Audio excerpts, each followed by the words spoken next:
Hi, Raki. Hello, ma'am. Hello, how are you? Good Hello, afternoon. students, all parents, and my heartiest welcome to Gulsharan, ma'am. We are so blessed that you are connected to us, ma'am. So Thank nice to see you. Good evening, Ankur, ma'am, Priya, ma'am, Good and evening. all the Good evening, parents who ma'am. are here. So nice. We Good are evening, here ma'am. today to learn something very important for our kids. So, has the program started, Satnam, ma'am? Satnam ma'am, we can start. Akash sir and principal sir will join us later. Okay. Okay, ma'am. So, good evening, everyone. I'm extremely overwhelmed to get this opportunity to welcome all our dear parents on behalf of Delhi Public School Amritsar and Delhi Public School Junior Wing on this auspicious webinar. I take this opportunity to extend a gracious welcome to respected Dr. Gurcharan Kaur. She is honorary professor in Department of Biotechnology in Guru Nanak Dev University.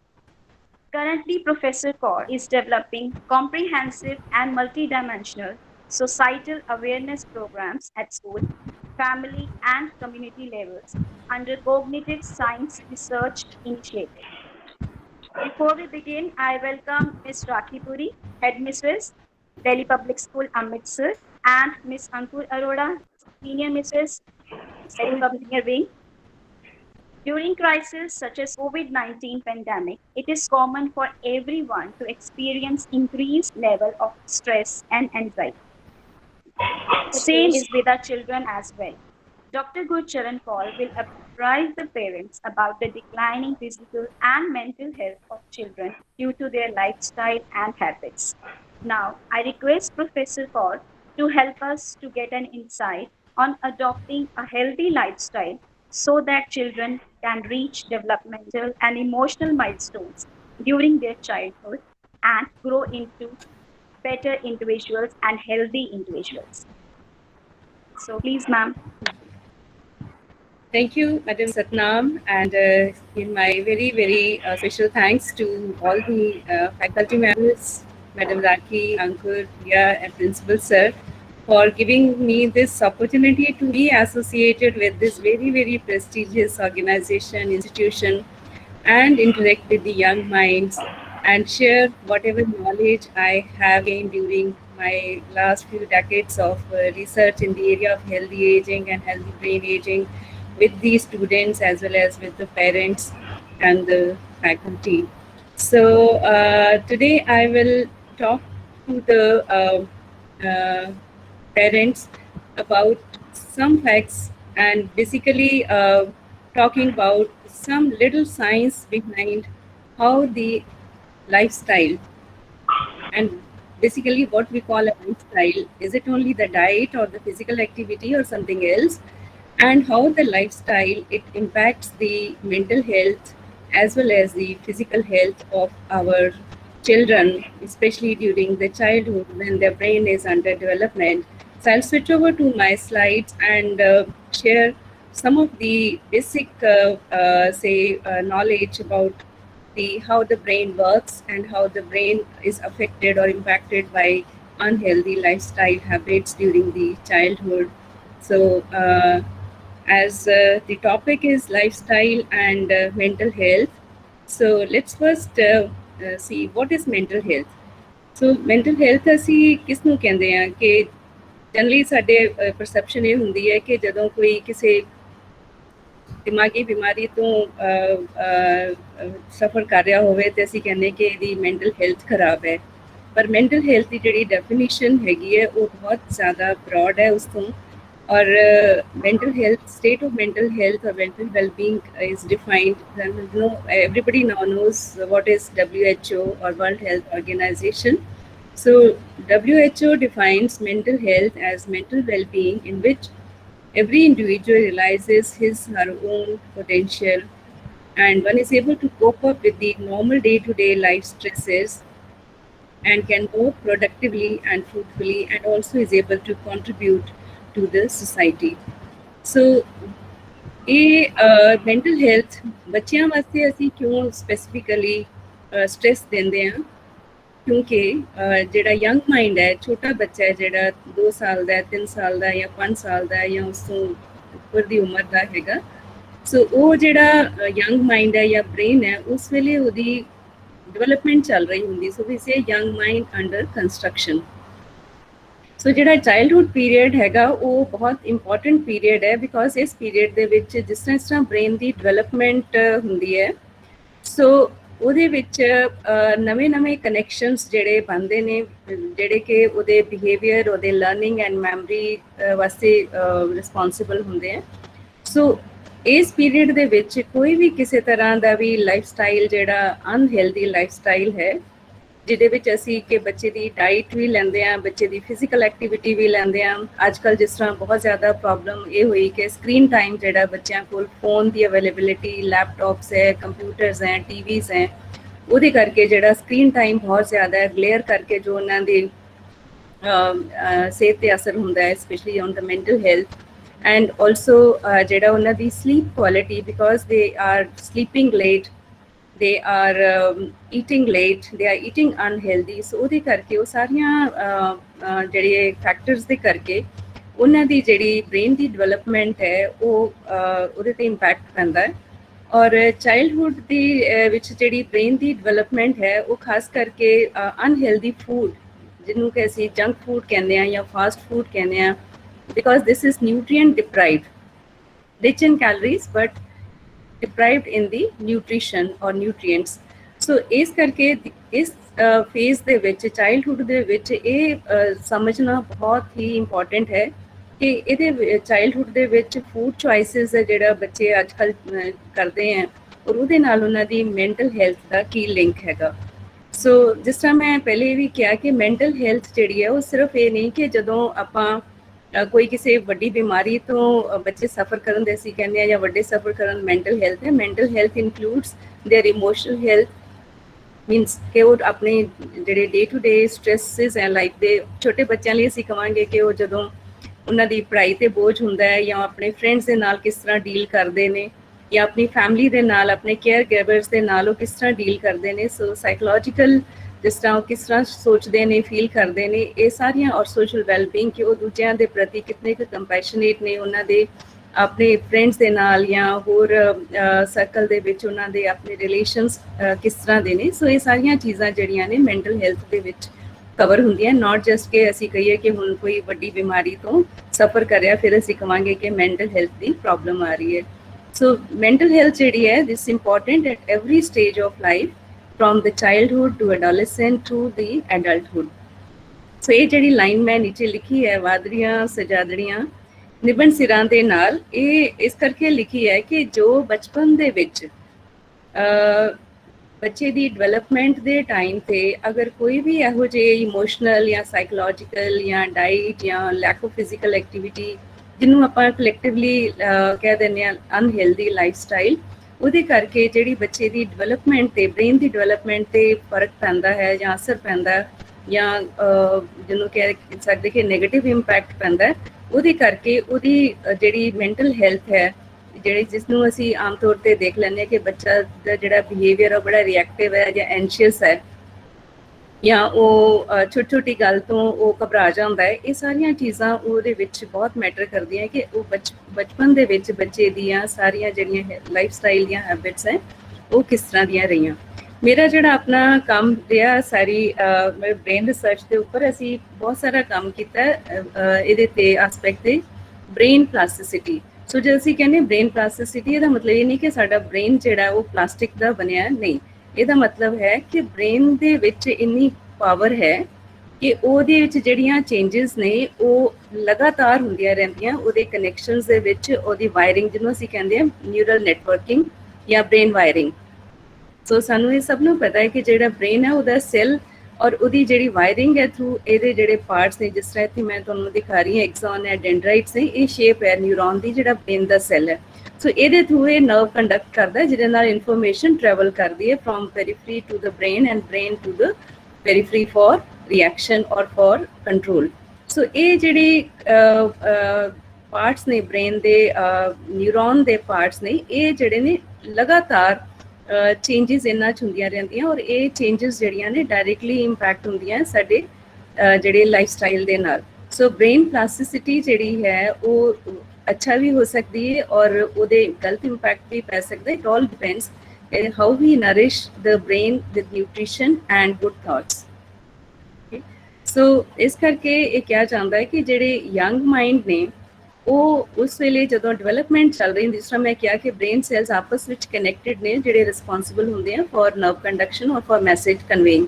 ਸੋ ਇਹ ਜਿਹੜੀ networking ਹੈ ਉਹ ਜਿਹੜੀ ਲਗਾਤਾਰ ਬਣ ਰਹੀ ਹੈ during childhood, ਉਸ ਵੇਲੇ ਜੇ ਬੱਚੇ ਦੀ ਜਿਹੜੀਆਂ ਲਾਈਫ ਸਟਾਈਲ ਹੈਬਿਟਸ ਨਹੀਂ ਹੈਲਦੀ ਤਾਂ ਉਹਦੀ ਵਾਇਰਿੰਗ ਤੇ ਉਹ ਇਫੈਕਟ ਕਰਦੀਆਂ ਜਿਹੜੀ ਕਿ ਅੱਗੇ ਜਾ ਕੇ ਐਡਲਟ ਲਾਈਫ ਦੇ ਵਿੱਚ ਕੁਝ ਲਾਈਫ ਸਟਾਈਲ ਦੀਆਂ ਜਿਹੜੀਆਂ ਡਿਜ਼ੀਜ਼ਸ ਨੇ ਜਿਨ੍ਹਾਂ 'ਚ ਅਸੀਂ ਸ਼ੂਗਰ ਲੈ ਲੈਂਦੇ ਹਾਂ, ਦਿਲ ਦੀਆਂ ਬਿਮਾਰੀਆਂ ਜਾਂ ਬਲੱਡ ਪ੍ਰੈਸ਼ਰ ਹੈ ਜਾਂ ਟੈਨਸ਼ਨ ਹੈ, ਐਂਜ਼ਾਈਟੀ ਹੈ ਜਾਂ ਡਿਪਰੈਸ਼ਨ ਹੈ, ਇਸ ਤਰ੍ਹਾਂ ਦੀਆਂ ਜਿਹੜੀਆਂ ਬਿਮਾਰੀਆਂ ਨੇ ਉਹਨਾਂ ਦੇ ਪ੍ਰੀਵੈਲੈਂਸ ਉਹਨਾਂ ਦਾ ਰਿਸਕ ਜ਼ਿਆਦਾ ਉਹ ਵੱਧ ਜਾਂਦਾ। ਇਸ ਕਰਕੇ ਬਹੁਤ ਜ਼ਰੂਰੀ ਹੈ ਕਿ ਬਚਪਨ ਦੇ ਵਿੱਚ ਹੀ ਬੱਚਿਆਂ ਨੂੰ ਇਸ ਤਰ੍ਹਾਂ ਦੀਆਂ ਆਦਤਾਂ ਪਾਈਆਂ ਜਾਣ, ਉਹਨਾਂ ਦੇ ਖਾਣ ਪੀਣ ਬਾਰੇ, ਉਹਨਾਂ ਦੇ ਬਿਹੇਵੀਅਰ ਬਾਰੇ, ਉਹਨਾਂ ਦੀ ਜਿਹੜੀਆਂ ਹੋਰ ਡੇ ਟੂ ਡੇ ਲਾਈਫ ਦੇ ਵਿੱਚ ਜੋ ਵੀ ਉਹਨਾਂ ਦੇ ਐਕਸਪੀਰੀਅੰਸ ਉਹ ਇੰਨੇ ਕੁ ਹੈਲਦੀ ਹੋਣ ਕਿ ਉਹਨਾਂ ਦੀ ਜਿਹੜੀ ਬ੍ਰੇਨ ਵਾਇਰਿੰਗ ਹੈ ਜਾਂ ਜਿਹੜੀ ਬ੍ਰੇਨ ਡਿਵੈਲਪਮੈਂਟ ਹੈ ਉਹਦੇ 'ਤੇ ਕਿਸੇ ਤਰ੍ਹਾਂ ਦਾ ਵੀ ਕੋਈ ਨੈਗੇਟਿਵ ਇੰਪੈਕਟ ਨਾ ਆਵੇ।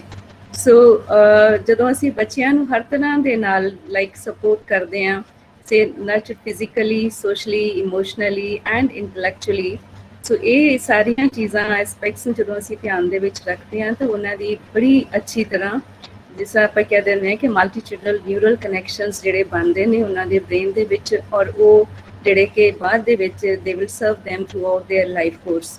ਸੋ ਇਹ ਬੜਾ ਇੰਪੋਰਟੈਂਟ ਹੈ ਕਿ ਚਾਈਲਡਹੁੱਡ ਡਿਵੈਲਪਮੈਂਟ ਜਦੋਂ ਨਿਊਰਲ ਬ੍ਰੇਨ ਡਿਵੈਲਪਮੈਂਟ ਹੋ ਰਹੀ ਹੈ ਉਦੋਂ ਉਹਨਾਂ ਦਾ ਹੈਲਦੀ ਲਾਈਫ ਸਟਾਈਲ ਹੋਣਾ ਬਹੁਤ ਜ਼ਰੂਰੀ ਹੈ which definitely will lead to holistic brain development and this will establish child's social competence, cognitive skills, emotional welfare, their linguistic abilities, their literary adroitness and physical capabilities. So ਇਹ ਜਿਹੜੀਆਂ ਸਾਰੀਆਂ ਚੀਜ਼ਾਂ ਨੇ ਉਹ ਇੰਪੈਕਟ ਹੁੰਦੀਆਂ। ਹੁਣ ਮੈਂ ਆਵਾਂਗੀ ਅਨਹੈਲਦੀ ਲਾਈਫ ਸਟਾਈਲ। ਸੋ ਇਹ ਮੈਂ ਇਸ ਕਰਕੇ ਸਲਾਈਡ ਦਿਖਾ ਰਹੀ ਹਾਂ ਕਿ ਜਨਰਲੀ ਅਸੀਂ ਕਹਿੰਦੇ ਹਾਂ ਕਿ ਅਨਹੈਲਦੀ ਮੀਨਸ ਅਨਹੈਲਦੀ ਫੂਡ ਜਾਂ ਐਕਸਰਸਾਈਜ਼ ਜਾਂ ਫਿਜ਼ੀਕਲ ਐਕਟੀਵਿਟੀ ਨਹੀਂ ਹੈ, ਬਟ ਜੇ ਤੁਸੀਂ ਇਹਨਾਂ ਸਾਰੇ ਫੈਕਟਰਸ ਵੱਲ ਦੇਖੋ ਤਾਂ ਇਹਦੇ ਵਿੱਚ ਬਹੁਤ ਸਾਰੀਆਂ ਹੋਰ ਚੀਜ਼ਾਂ ਵੀ ਆ ਜਾਂਦੀਆਂ ਨੇ। ਹੋਰ ਡਾਈਟ ਤਾਂ ਹੈ ਹੀ ਹੈ ਜਿਹੜਾ ਅੱਜ ਕੱਲ੍ਹ ਜੰਕ ਫੂਡ ਦਾ ਇੱਕ ਸਾਡੀ ਜਿਹੜੀ ਸੁਸਾਇਟੀ ਹੈ, ਮੈਂ ਇਹ ਕਹਿੰਦੀ ਹਾਂ ਕਿ ਇਹ ਹੁਣ ਇੱਕ ਪੀਜ਼ਾ ਬਰਗਰ ਸੁਸਾਇਟੀ ਬਣਦੀ ਜਾ ਰਹੀ ਖਾਸ ਕਰਕੇ ਬੱਚਿਆਂ ਵਾਸਤੇ, ਜਿਹਦੇ 'ਚ ਕਿ ਜਿਹੜਾ ਇਹਨਾਂ ਦਾ ਫੂਡ ਹੈ which is high in sugar, salt and fats and which leads to ultimately overweight and obesity in the children as well as in the adolescents. And then along with that there is a major problem of sleep deprivation, sleep loss we call it. ਇਹਦਾ ਕਾਰਨ main ਇਹ ਹੈ ਕਿ ਜਿਹੜਾ ਕੁਦਰਤ ਨੇ ਦਿਨ ਔਰ ਰਾਤ ਬਣਾਇਆ, ਸੋ ਜਦੋਂ ਬੱਚੇ ਲੇਟ ਤੱਕ ਜਾਗਦੇ ਹੈ, ਜ਼ਿਆਦਾ ਸਕਰੀਨ ਟਾਈਮ ਯੂਜ਼ ਕਰਦੇ ਆ, ਉਹਦੇ ਨਾਲ ਕੀ ਹੁੰਦਾ ਕਿ ਜਦੋਂ ਉਹ ਲੇਟ ਈਵਨਿੰਗ ਪੜ੍ਹਦੇ ਆ ਉਦੋਂ ਉਹ ਖਾਂਦੇ ਵੀ ਅਨਹੈਲਦੀ ਨੇ, ਜ਼ਿਆਦਾਤਰ ਜੰਕ ਫੂਡ ਉਹ ਖਾਂਦੇ ਆ ਉਸ ਵੇਲੇ, ਔਰ ਲੇਟ ਖਾਣ ਨਾਲ ਲੇਟ ਸੌਣਾ ਔਰ ਜ਼ਿਆਦਾ ਸਕਰੀਨ ਟਾਈਮ ਹੋਣਾ ਔਰ ਇਹਦੇ ਨਾਲ lack of physical activity because most of the time ਜਿਹੜੇ ਬੱਚੇ ਨੇ they are glued to the screen, ਚਾਹੇ ਉਹ ਟੀਵੀ ਹੈ, ਲੈਪਟਾਪ ਹੈ ਜਾਂ ਫੋਨ ਹੈ। ਕੁਝ ਕੋਵਿਡ ਕਰਕੇ ਵੀ ਉਹਨਾਂ ਦੇ ਫੋਨ ਦਾ ਜਾਂ ਲੈਪਟਾਪ ਦਾ ਯੂਜ਼ ਕਲਾਸਿਸ ਕਰਕੇ ਵੀ ਵੱਧ ਗਿਆ, ਉਹ ਤਾਂ ਹੁਣ ਕੰਪਲਸਰੀ ਹੈ। ਬਟ ਅਦਰ ਦੈਨ ਦੈਟ ਜਦੋਂ ਬੱਚੇ ਲੇਟ ਆਵਰਸ ਬੈਠ ਕੇ ਸਕਰੀਨ ਯੂਜ਼ ਕਰਦੇ ਨੇ, ਦੇ ਡੋਂਟ ਫੋਲੋ ਦ ਨੇਚਰ ਸਰਕੈਡੀਅਨ ਰਿਦਮਸ। ਸਰਕੈਡੀਅਨ ਰਿਦਮਸ ਅਸੀਂ ਕਹਿੰਦੇ ਹਾਂ ਜਿਹੜਾ ਡੇ ਐਂਡ ਨਾਈਟ ਸਾਈਕਲ ਹੈ, ਕਿਉਂਕਿ ਇਹ ਹੁੰਦਾ ਕੀ ਹੈ ਕਿ ਜਿਸ ਤਰ੍ਹਾਂ ਸ਼ਾਮ ਹੁੰਦੀ ਹੈ ਸਾਡੀ ਬੋਡੀ ਦਾ ਜਿਹੜਾ ਮੈਟਾਬੋਲਿਜ਼ਮ ਹੈ ਉਹ ਸਲੋ ਡਾਊਨ ਹੋ ਜਾਂਦਾ। ਸੋ ਉਸ ਟਾਈਮ 'ਤੇ ਜੇ ਅਸੀਂ ਲੇਟ ਈਵਨਿੰਗ ਅਨਹੈਲਦੀ ਫੂਡ ਖਾਂਦੇ ਹਾਂ ਜਾਂ ਵੈਸੇ ਵੀ ਓਵਰ ਈਟਿੰਗ ਕਰਦੇ ਹਾਂ, ਉਹਦੇ ਨਾਲ ਸਾਡਾ ਜਿਹੜੀ physical as well as mental health ਤੇ ਅਲਟੀਮੇਟਲੀ ਇਨ ਦਾ ਲੌਂਗ ਰਨ ਉਹਦਾ ਇੰਪੈਕਟ ਪੈਂਦਾ। ਇਮੀਡੀਏਟਲੀ ਚਾਹੇ ਸਾਨੂੰ ਕੁਝ ਵੀ ਨਹੀਂ ਉਹਦੇ 'ਚ ਫੀਲ ਹੁੰਦਾ, ਬਟ ਅਲਟੀਮੇਟਲੀ ਇਹ ਚੀਜ਼ ਬਿਲਕੁਲ ਇੰਪੈਕਟ ਕਰਦੀ ਹੈ। ਔਰ ਇਹੀ ਕਾਰਨ ਹੈ ਕਿ ਅੱਜ ਅਸੀਂ ਦੇਖ ਰਹੇ ਹਾਂ ਸਾਡੀ ਸੁਸਾਇਟੀ ਦੇ ਵਿੱਚ ਜਿਹੜੀਆਂ ਬਿਮਾਰੀਆਂ ਅਸੀਂ ਲੇਟ ਏਜ ਵਿੱਚ ਸੁਣਦੇ ਹੁੰਦੇ ਸੀਗੇ, ਅੱਜ ਕੱਲ੍ਹ ਉਹ ਅਰਲੀ ਔਨਸੈਟ ਹੋ ਗਿਆ। ਸੋ ਮੈਂ ਪੇਰੈਂਟਸ ਨੂੰ ਇੱਕ ਮੈਸੇਜ ਹੈ ਕਿ ਇਹ ਆਪਾਂ ਨਹੀਂ ਸੋਚਣਾ ਕਿ ਅੱਜ ਤਾਂ ਕੋਈ ਪ੍ਰੋਬਲਮ ਨਹੀਂ, ਬਟ ਅੱਜ ਦਾ ਜਿਹੜਾ ਅਨਹੈਲਦੀ ਲਾਈਫ ਸਟਾਈਲ ਬੱਚੇ 'ਚ ਜਾ ਰਿਹਾ ਹੈ ਉਹ ਮੇਬੀ 10 ਸਾਲ 20 ਸਾਲ 30 ਸਾਲ ਬਾਅਦ ਉਹ ਕਿਤੇ ਨਾ ਕਿਤੇ ਰੂਪ ਦੇ ਵਿੱਚ ਉਹਦੇ ਫਿਜ਼ੀਕਲ ਐਂਡ ਮੈਂਟਲ ਹੈਲਥ ਨੂੰ ਇੰਪੈਕਟ ਕਰੇਗਾ। ਸੋ ਇਸ ਕਰਕੇ ਬਹੁਤ ਜ਼ਰੂਰੀ ਹੈ ਕਿ ਇਹ ਸਾਰੀਆਂ ਚੀਜ਼ਾਂ ਦਾ ਅਸੀਂ ਹਮੇਸ਼ਾ ਧਿਆਨ ਰੱਖੀਏ ਜਦੋਂ ਅਸੀਂ ਆਪਣੇ ਬੱਚਿਆਂ ਦੇ ਨਾਲ ਐਜ਼ ਅ ਟੀਚਰ ਔਰ ਐਜ਼ ਅ ਪੇਰੈਂਟ ਅਸੀਂ ਵਿਚਰਦੇ ਹਾਂ, ਤੇ ਅਸੀਂ ਇਹ ਚੀਜ਼ਾਂ ਬੱਚਿਆਂ ਦੇ ਨੋਟਿਸ ਦੇ ਵਿੱਚ ਜ਼ਰੂਰ ਲੈ ਕੇ ਆਈਏ ਔਰ ਮੇਕ ਸ਼ੋਰ ਕਿ ਵੀ ਉਹ ਬੱਚੇ ਇਹਨਾਂ ਚੀਜ਼ਾਂ ਨੂੰ ਸਮਝਣ ਔਰ ਆਪ ਆਪਣੀ ਰਿਸਪੌਂਸਿਬਿਲਿਟੀ ਦੇ ਨਾਲ ਆਪਣੇ ਲਾਈਫ ਸਟਾਈਲ ਦਾ ਸਿਲੈਕਸ਼ਨ ਕਰਨ। ਸੋ ਇਸੇ ਤਰ੍ਹਾਂ ਜਿਹੜੀਆਂ ਟੌਕਸਿਕ ਥਾਟਸ ਨੇ, ਨੈਗੇਟਿਵਿਟੀ ਹੈ ਔਰ ਸਨਲਾਈਟ ਨੂੰ ਐਕਸਪੋਜ਼ਰ ਬਹੁਤ ਘੱਟ ਹੈ, smoking है या poor relationships, and one very important factor is lack of communication or social interactions। इसीलिए आजकल स्कूल्स ਦੇ ਵਿੱਚ ਵੀ ਇਸ ਚੀਜ਼ ਤੇ ਬਹੁਤ ਜ਼ੋਰ ਦਿੱਤਾ ਜਾਂਦਾ ਹੈ ਕਿ ਬੱਚਿਆਂ ਨੂੰ ਕਮਿਊਨਿਟੀ ਸਰਵਿਸ ਔਰ ਸੋਸ਼ਲ ਇੰਟਰੈਕਸ਼ਨਸ ਦੇ ਨਾਲ ਜ਼ਰੂਰ ਵੱਲ ਜ਼ਰੂਰ ਲੈ ਕੇ ਜਾਇਆ ਜਾਏ ਤਾਂ ਕਿ ਉਹ ਆਪਣਾ ਇੱਕ ਕਨੈਕਟਡਨੈਸ ਵਿਦ ਦ ਸੋਸਾਇਟੀ ਉਹਨਾਂ ਦੇ ਵਿੱਚ ਰਵੇ, ਕਿ ਉਹਨਾਂ ਨੂੰ ਪਤਾ ਹੋਵੇ ਕਿ ਅਸੀਂ ਸਿਰਫ ਆਪਣੇ ਜਾਂ ਆਪਣੇ ਪਰਿਵਾਰ ਜਾਂ ਆਪਣੇ ਸਕੂਲ ਨਹੀਂ, ਉਸ ਤੋਂ ਵੀ ਅੱਗੇ ਆਪਣੀ ਸੁਸਾਇਟੀ ਵਾਸਤੇ ਵੀ ਅਸੀਂ ਕੁਛ ਨਾ ਕੁਛ ਜ਼ਿੰਦਗੀ ਦੇ ਵਿੱਚ ਕਰਨਾ ਹੈ। ਔਰ ਇਹ ਜਿਹੜੀਆਂ ਇੰਟਰੈਕਸ਼ਨਸ ਨੇ ਇਹਨਾਂ ਨੂੰ ਜਿਹੜਾ ਇੱਕ ਸੋਚ ਵੀ ਦਿੰਦੀਆਂ, ਇੱਕ ਦਿਸ਼ਾ ਵੀ ਦਿੰਦੀਆਂ ਔਰ ਇੱਕ ਸੈਟਿਸਫੈਕਸ਼ਨ ਵੀ ਹੁੰਦੀ ਹੈ ਬੱਚਿਆਂ ਦੇ ਵਿੱਚ ਕਿ ਹਾਂ ਮੈਂ ਚਾਹੇ ਉਮਰ ਵਿੱਚ ਛੋਟਾ ਬਟ ਮੈਂ ਆਪਣੀ ਸੁਸਾਇਟੀ ਲਈ, ਆਪਣੀ ਕਮਿਊਨਿਟੀ ਲਈ ਕੁਛ ਨਾ ਕੁਛ ਕੰਟਰੀਬਿਊਟ ਕਰ ਰਹੇ ਹਾਂ ਔਰ ਇਹ ਸਾਡੇ ਤੇ ਡਿਪੈਂਡ ਕਰਦਾ ਹੈ। ਸੋ ਜਦੋਂ ਬੱਚੇ ਆਮ ਦੇਖਿਆ ਗਿਆ ਐਗਜ਼ਾਮ ਡੇਜ਼ ਵਿੱਚ ਜਾਂ ਅਦਰਵਾਈਜ਼ ਕਿਸੇ ਵੀ ਇਹੋ ਜਿਹੀ ਸਿਚੁਏਸ਼ਨ ਜਦੋਂ ਬੱਚੇ ਸਟ੍ਰੈਸ ਵਿੱਚ ਹੁੰਦੇ ਆ ਤੇ ਉਹਨਾਂ ਦੇ ਜਿਹੜਾ ਅਨਹੈਲਦੀ ਖਾਣ ਦਾ ਜਿਹੜਾ ਹੈਗਾ ਉਹ ਹੋਰ ਵੀ ਜ਼ਿਆਦਾ ਵੱਧ ਜਾਂਦਾ ਹੈ। ਸੋ ਓਵਰ ਈਟਿੰਗ ਹੋ ਜਾਂਦੀ ਹੈ, ਅਨਹੈਲਦੀ ਫੂਡ ਉਹ ਖਾਣਗੇ ਜਾਂ ਪਾਣੀ ਘੱਟ ਪੀਣਗੇ ਜਾਂ ਫਿਰ ਮੀਲਸ ਨੂੰ ਸਕਿਪ ਕਰਨਗੇ। ਸੋ ਇਹਨਾਂ ਸਾਰੀਆਂ ਚੀਜ਼ਾਂ ਕਰਕੇ ਜਿਹੜੀ ਪ੍ਰੋਬਲਮ ਆ ਰਹੀ ਹੈ ਉਹ ਹੈਗੀ ਹੈ, ਮੈਂ ਪਹਿਲੇ ਨੈਕਸਟ ਸਲਾਈਡ ਤੇ ਜਾਵਾਂਗੀ। ਸੋ ਆਈ ਕਾਲ ਦਿਸ ਮਾਲ ਨਿਊਟ੍ਰੀਸ਼ਨ। ਸੋ ਪਹਿਲੇ ਅਸੀਂ ਸੁਣਦੇ ਸੀਗੇ ਕਿ ਸਾਡੇ ਦੇਸ਼ ਦੇ ਵਿੱਚ ਜਿਹੜੀ ਮੈਲ ਨਿਊਟ੍ਰੀਸ਼ਨ ਹੈ due to undernourishment of the children, so malnutrition ਕਰਕੇ ਸਾਡੇ ਬੱਚਿਆਂ ਦੇ ਵਿੱਚ ਕਾਫੀ ਪ੍ਰੋਬਲਮ ਹੈ, ਸਪੈਸ਼ਲੀ ਜਿਹੜੇ ਲੋਅਰ ਸਟੇਟਸ ਫੈਮਲੀਜ਼ ਦੇ ਵਿੱਚ। ਵੀ ਨੋ ਕਿ ਕਈ ਸਟੇਟਸ ਦੇ ਵਿੱਚ ਜਿੱਥੇ ਨਹੀਂ ਪ੍ਰੋਪਰ ਬੱਚਿਆਂ ਦੀ ਨਿਊਟ੍ਰੀਸ਼ਨ ਵੱਲ ਨਹੀਂ ਹੈਗਾ ਇਹਨਾਂ ਖਾਣ ਪੀਣ ਦਾ ਇੰਤਜ਼ਾਮ, ਉੱਥੇ ਇਹ ਮੈਲ ਨਿਊਟ੍ਰੀਸ਼ਨ ਕਾਮਨ ਹੈ। ਬਟ ਹੁਣ ਕੀ ਹੋ ਰਿਹਾ ਕਿ ਜਿਹੜਾ ਇਹ ਟ੍ਰੈਂਡ ਹੋ ਗਿਆ ਜੰਕ ਫੂਡ ਦਾ, ਉਹਦੇ ਨਾਲ ਇਹ ਮਾਲ ਨਿਊਟ੍ਰੀਸ਼ਨ, ਵਾਈ ਮਾਲ ਬਿਕਾਜ਼ ਜਦੋਂ ਹੁਣ ਮਾਲ ਕਲਚਰ ਬਣ ਗਿਆ ਤਾਂ ਮਾਲ ਦੇ ਵਿੱਚ ਜਦੋਂ ਇਹ ਸਾਰਾ ਜੰਕ ਫੂਡ ਅਵੇਲੇਬਲ ਹੋ ਗਿਆ ਉਹ ਹੌਲੀ ਹੌਲੀ ਕਰਕੇ ਸਾਡੇ ਘਰਾਂ ਦੇ ਵਿੱਚ ਵੀ ਹੁਣ ਪਹੁੰਚ ਗਿਆ। ਸੋ ਇਹ ਜਿਹੜਾ ਜੰਕ ਫੂਡ ਹੈ ਇਹਦੇ ਵਿੱਚ ਇੱਕ ਚੀਜ਼ ਸਮਝਣੀ ਬਹੁਤ ਜ਼ਰੂਰੀ ਹੈ ਕਿ ਇਹ ਜਿਹੜਾ ਫੂਡ ਹੈ ਵੀ ਕਾਲ them these food having empty calories। okay, so empty calories basically means ਕਿ ਇਹ ਜਿਹੜਾ ਫੂਡ ਹੈ ਉਹਦੇ ਵਿੱਚ ਕੈਲਰੀਜ਼ ਤਾਂ ਬਹੁਤ ਨੇ, it is in calorie dense food, but ਉਹਦਾ ਜਿਹੜਾ ਨਿਊਟ੍ਰੀਸ਼ੀਅਸ ਵੈਲਿਊ ਹੈਗੀ ਹੈ ਉਹ ਨਹੀਂ ਹੈ। ਸੋ 2010 ਦੇ ਵਿੱਚ ਇੱਕ ਸਟੱਡੀ ਹੋਈ ਸੀ ਜਿਸ 'ਚ ਉਹਨਾਂ ਨੇ ਦੇਖਿਆ ਕਿ 40% ਦਾ ਟੋਟਲ ਕੈਲਰੀਜ਼ ਜਿਹੜੇ ਕਿ 2 ਤੋਂ 18 ਸਾਲ ਦੇ ਬੱਚੇ US ਦੇ ਵਿੱਚ ਸਟੱਡੀ ਹੋਈ ਹੈ, they are consuming empty calories which is very very dangerous because these calories are adding to the body weight or to other problems, but they are not, these foods are not carrying any nutrition. So items जिस तरह आप कहते हैं soda है या dairy desserts हैं, ice creams हैं या muffins हैं, cookies, pizza, and all these see half of those empty calories come from just 6 different food types. So ये बहुत ज़रूरी है कि असी इस चीज़ का हमेशा ख्याल रखिए। नाल दे नाल फिजिकल एक्टिविटी और फिजिकल एक्सरसाइज।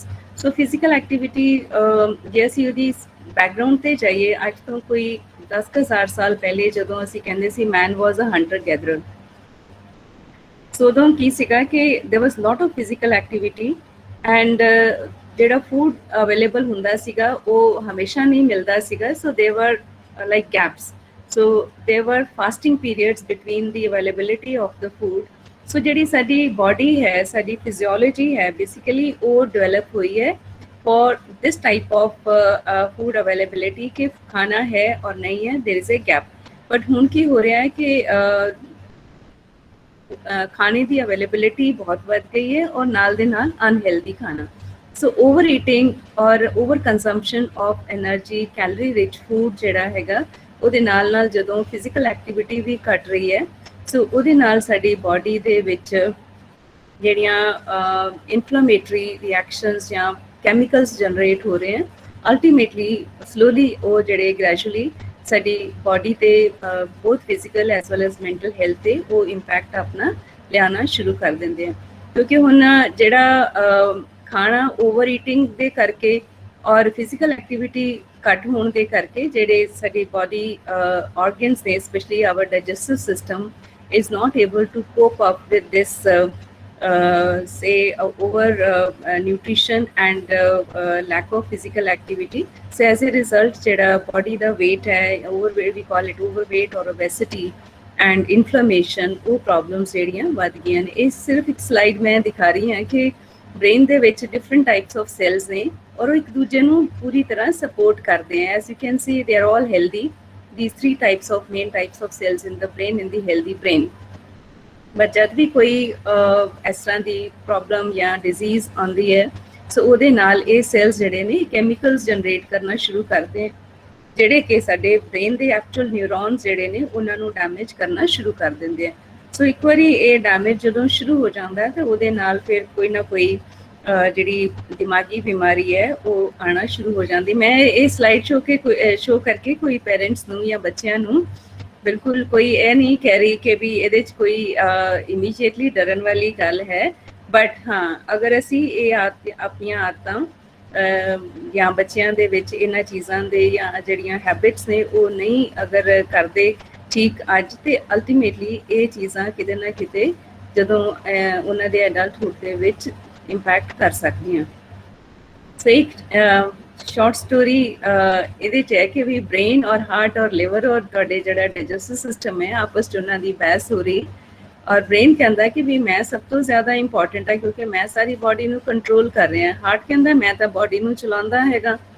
ਲਿਵਰ ਕਹਿੰਦਾ ਕਿ ਮੈਂ ਸਾਰੀ ਐਕਟੀਵਿਟੀ ਮੈਟਾਬੋਲਿਕ ਐਕਟੀਵਿਟੀ ਕਰਦਾ, ਸਾਰੇ ਜਿਹੜੇ ਟੌਕਸਿਕ ਮਟੀਰੀਅਲਸ ਨੇ ਉਹਨਾਂ ਨੂੰ ਡੀਟੌਕਸੀਫਾਈ ਕਰਦਾ। ਸੋ ਇਸ ਕਰਕੇ ਸਭ ਤੋਂ ਜ਼ਿਆਦਾ ਇੰਪੋਰਟੈਂਟ ਮੈਂ ਹੈਗਾ।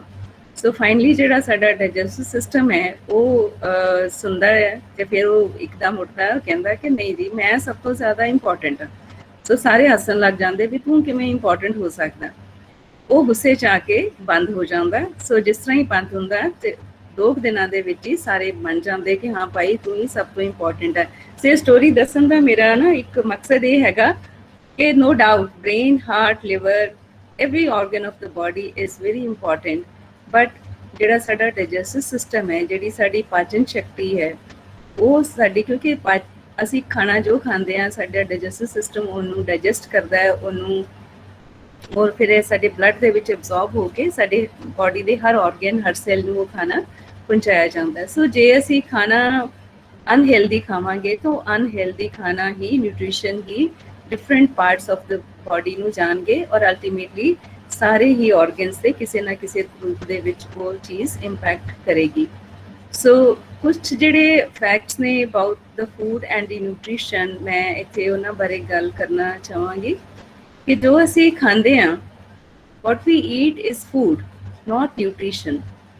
ਪਰ ਬਹੁਤੀ ਵਾਰੀ ਕੀ ਹੁੰਦਾ ਹੈ ਕਿ ਅਸੀਂ ਜਿਹੜਾ ਖਾਣਾ ਖਾ ਰਹੇ ਹੁੰਦੇ ਹਾਂ ਉਹ ਅਸੀਂ ਉਸ ਪਾਸੇ ਬਹੁਤ ਘੱਟ ਧਿਆਨ ਦਿੰਦੇ ਹਾਂ ਕਿ ਜੋ ਖਾਣਾ ਬੱਚਿਆਂ ਨੂੰ ਅਸੀਂ ਖਵਾ ਰਹੇ ਹਾਂ ਜਾਂ ਖਾ ਰਹੇ ਹਾਂ ਉਹਦੀ ਨਿਊਟ੍ਰੀਸ਼ੀਅਸ ਵੈਲਿਊ ਕਿੰਨੀ ਹੈ। ਖਾਸ ਕਰਕੇ ਮੈਂ ਜੰਕ ਫੂਡ ਦੀ ਗੱਲ ਕਰਾਂਗੀ ਕਿ ਜਦੋਂ ਅਸੀਂ ਜੰਕ ਫੂਡ ਬੱਚਿਆਂ ਨੂੰ ਅਵੇਲੇਬਲ ਕਰਦੇ ਹਾਂ ਉਹਨਾਂ ਦੀ ਨਿਊਟ੍ਰੀਸ਼ੀਅਸ ਵੈਲਿਊ ਬਹੁਤ ਘੱਟ ਹੈ ਜਾਂ ਤੁਸੀਂ ਕਹਿ ਲਓ ਕਿ ਉਹ ਨੈਗੇਟਿਵ ਸਾਈਡ ਤੇ ਹੀ ਹੈ ਕਿਉਂਕਿ ਉਹਦੇ ਵਿੱਚ ਬਹੁਤ ਜ਼ਿਆਦਾ ਫੈਟ, ਸਾਲਟਸ ਔਰ ਸ਼ੂਗਰ ਹੈ। ਇਸ ਕਰਕੇ ਇੱਕ ਜਿਹੜਾ ਬੈਲੈਂਸ ਹੈਗਾ ਜਿਹੜੇ essential Macro and micro nutrients ਹੈ ਐਂਡ ਫੂਡ ਮੈਟ੍ਰਿਕਸ ਹੈ ਜਿਹੜਾ ਫਾਈਬਰ ਹੈ ਇਨ ਦਾ ਫੂਡ ਉਹਨਾਂ ਦਾ ਇੱਕ ਬੈਲੈਂਸ ਹੋਣਾ ਸਾਡੇ ਖਾਣੇ ਦੇ ਵਿੱਚ ਬਹੁਤ ਜ਼ਰੂਰੀ ਹੈ। ਔਰ ਜਿਹੜਾ ਸਾਡਾ ਖਾਣਾ ਹੈ ਉਹਦੀ ਜਿਹੜੀ ਨਿਊਟ੍ਰੀਸ਼ੀਅਸ ਵੈਲਿਊ ਹੈ ਉਹ ਇੱਕ ਹੋਰ ਵੀ ਫੈਕਟਰ ਦੇ ਨਾਲ ਕੋਰਿਲੇਟ ਹੋਣੀ ਚਾਹੀਦੀ ਹਮੇਸ਼ਾ ਕਿ ਉਹ ਏਜ ਔਰ ਕਿਸ ਮੌਕੇ ਤੇ ਅਸੀਂ ਖਾ ਰਹੇ ਹਾਂ, ਸਾਡੇ ਜਨਰਲ ਹੈਲਥ ਸਟੇਟਸ ਕੀ ਹੈਗਾ ਤੇ ਸਾਡੀ ਬਾਡੀ ਦੀਆਂ ਫਿਜ਼ੀਓਲੋਜੀਕਲ ਡਿਮਾਂਡਸ ਕੀ ਨੇ, ਸਾਡਾ ਜਿਹੜਾ ਖਾਣਾ ਹੈ ਉਹਦੀ ਨਿਊਟ੍ਰੀਸ਼ੀਅਸ ਵੈਲਿਊ ਇਹਨਾਂ ਚੀਜ਼ਾਂ ਦੇ ਨਾਲ ਮੈਚ ਹੋਣੀ ਚਾਹੀਦੀ ਹੈ। ਜੇ ਅਸੀਂ ਆਯੁਰਵੈਦ ਦੇ ਪ੍ਰਿੰਸੀਪਲਸ ਵੱਲ ਜਾਈਏ ਤਾਂ ਉਹਦੇ ਵਿੱਚ ਇਹ ਚੀਜ਼ ਆਯੁਰਵੈਦ ਟੈਕਸਟ ਦੇ ਵਿੱਚ ਬੜੀ ਅੱਛੀ ਤਰ੍ਹਾਂ ਇਹ ਚੀਜ਼ ਮੈਂਸ਼ਨ ਕੀਤੀ ਗਈ ਹੈ ਕਿ ਜੋ ਅਸੀਂ ਖਾਂਦੇ ਹਾਂ ਉਹ ਸਿਰਫ what we eat is not just enough but when to eat and how to eat and how much to eat ਇਹ ਜਿਹੜੇ ਸਾਰੇ ਹੀ ਫੈਕਟਰਸ ਨੇ ਇਹ ਬਹੁਤ ਇੰਪੋਰਟੈਂਟ ਹੈ।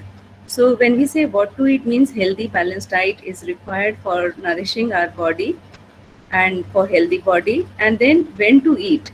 So ਇਹ ਮੈਂ ਜਿਹੜੀ ਪਹਿਲੇ ਵੀ ਸਰਕੈਡੀਅਨ ਰਿਦਮਸ ਦੇ ਬਾਰੇ ਗੱਲ ਕੀਤੀ ਹੈ, ਜਦੋਂ ਅਸੀਂ ਬਾਇਓਲੋਜੀਕਲ ਕਲੌਕ ਵੀ ਕਹਿ ਦਿੰਦੇ ਹਾਂ ਕਿ ਜਦੋਂ ਰਾਤ ਦਾ ਟਾਈਮ ਹੁੰਦਾ ਹੈ, ਸ਼ਾਮ ਹੁੰਦੀ ਹੈ, ਤਾਂ ਸਾਡੀ ਬਾਡੀ ਦਾ ਜਿਹੜਾ ਮੈਟਾਬੋਲਿਜ਼ਮ ਹੈ ਉਹ ਸਲੋ ਹੋ ਜਾਂਦਾ ਹੈ। ਇਸ ਕਰਕੇ ਅੱਜ ਕੱਲ੍ਹ ਇਹ ਟਾਈਮ ਰੈਸਟ੍ਰਿਕਟਡ ਫੀਡਿੰਗ ਦੇ ਉੱਪਰ ਕਾਫੀ ਏਜਿੰਗ ਰਿਸਰਚ ਦੇ ਵਿੱਚ ਕੰਮ ਹੋ ਰਿਹਾ ਹੈ ਕਿ ਕਿਸ ਤਰ੍ਹਾਂ ਅਸੀਂ ਜਿਹੜਾ ਆਪਣਾ ਖਾਣ ਦਾ ਟਾਈਮ ਹੈ ਉਹਨੂੰ ਰੈਸਟ੍ਰਿਕਟ ਕਰੀਏ ਡਿਊਰਿੰਗ ਡੇ ਟਾਈਮ, ਲੇਟ ਇਵਨਿੰਗ ਨਾ ਖਾਈਏ, ਸ਼ਾਮ ਨੂੰ ਅਸੀਂ ਟਾਈਮ ਸਿਰ ਖਾ ਕੇ ਘੱਟੋ ਘੱਟ 12-13 ਘੰਟੇ ਦਾ ਗੈਪ ਜ਼ਰੂਰ ਦਈਏ ਤਾਂ ਕਿ ਸਾਡੀ ਬਾਡੀ ਨੂੰ ਜਿਹੜਾ ਕੁਝ ਰੈਸਟ ਖਾਣ ਤੋਂ ਮਿਲੇ ਤੇ ਉਹ ਆਪਣੇ ਜਿਹੜਾ ਹੀਲਿੰਗ ਤੇ ਜਾਂ ਆਪਣੀ ਰਿਪੇਅਰ ਤੇ ਜਾਂ ਆਪਣੀ ਕੇਅਰ ਤੇ ਕੁਝ ਟਾਈਮ ਰੱਖ ਸਕੇ। ਕਿਉਂਕਿ ਜਦੋਂ ਅਸੀਂ ਲਗਾਤਾਰ ਖਾਂਦੇ ਹਾਂ ਔਰ ਬਹੁਤ ਮਤਲਬ એનર્ਜੀ ਰਿਚ ਫੂਡ ਖਾਂਦੇ ਆ ਤਾਂ ਸਾਡੇ ਡਾਈਜੈਸਟਿਵ ਸਿਸਟਮ ਨੂੰ ਜਾਂ ਬਾਕੀ ਬਾਡੀ ਦੇ ਪਾਰਟਸ ਨੂੰ ਵਿੱਚੋਂ ਰੈਸਟ ਨਹੀਂ ਮਿਲਦਾ, ਔਰ ਉਹ ਰੈਸਟ ਨਾ ਮਿਲਣ ਕਰਕੇ ਹੌਲੀ ਹੌਲੀ ਜਿਹੜਾ ਫ੍ਰੀ ਰੈਡੀਕਲਸ ਦੇ ਫਾਰਮ ਦੇ ਵਿੱਚ ਡੈਮੇਜ ਜਿਹੜਾ ਉਹ ਕ੍ਰੀਏਟ ਹੋਣਾ ਸ਼ੁਰੂ ਹੋ ਜਾਂਦਾ ਹੈ।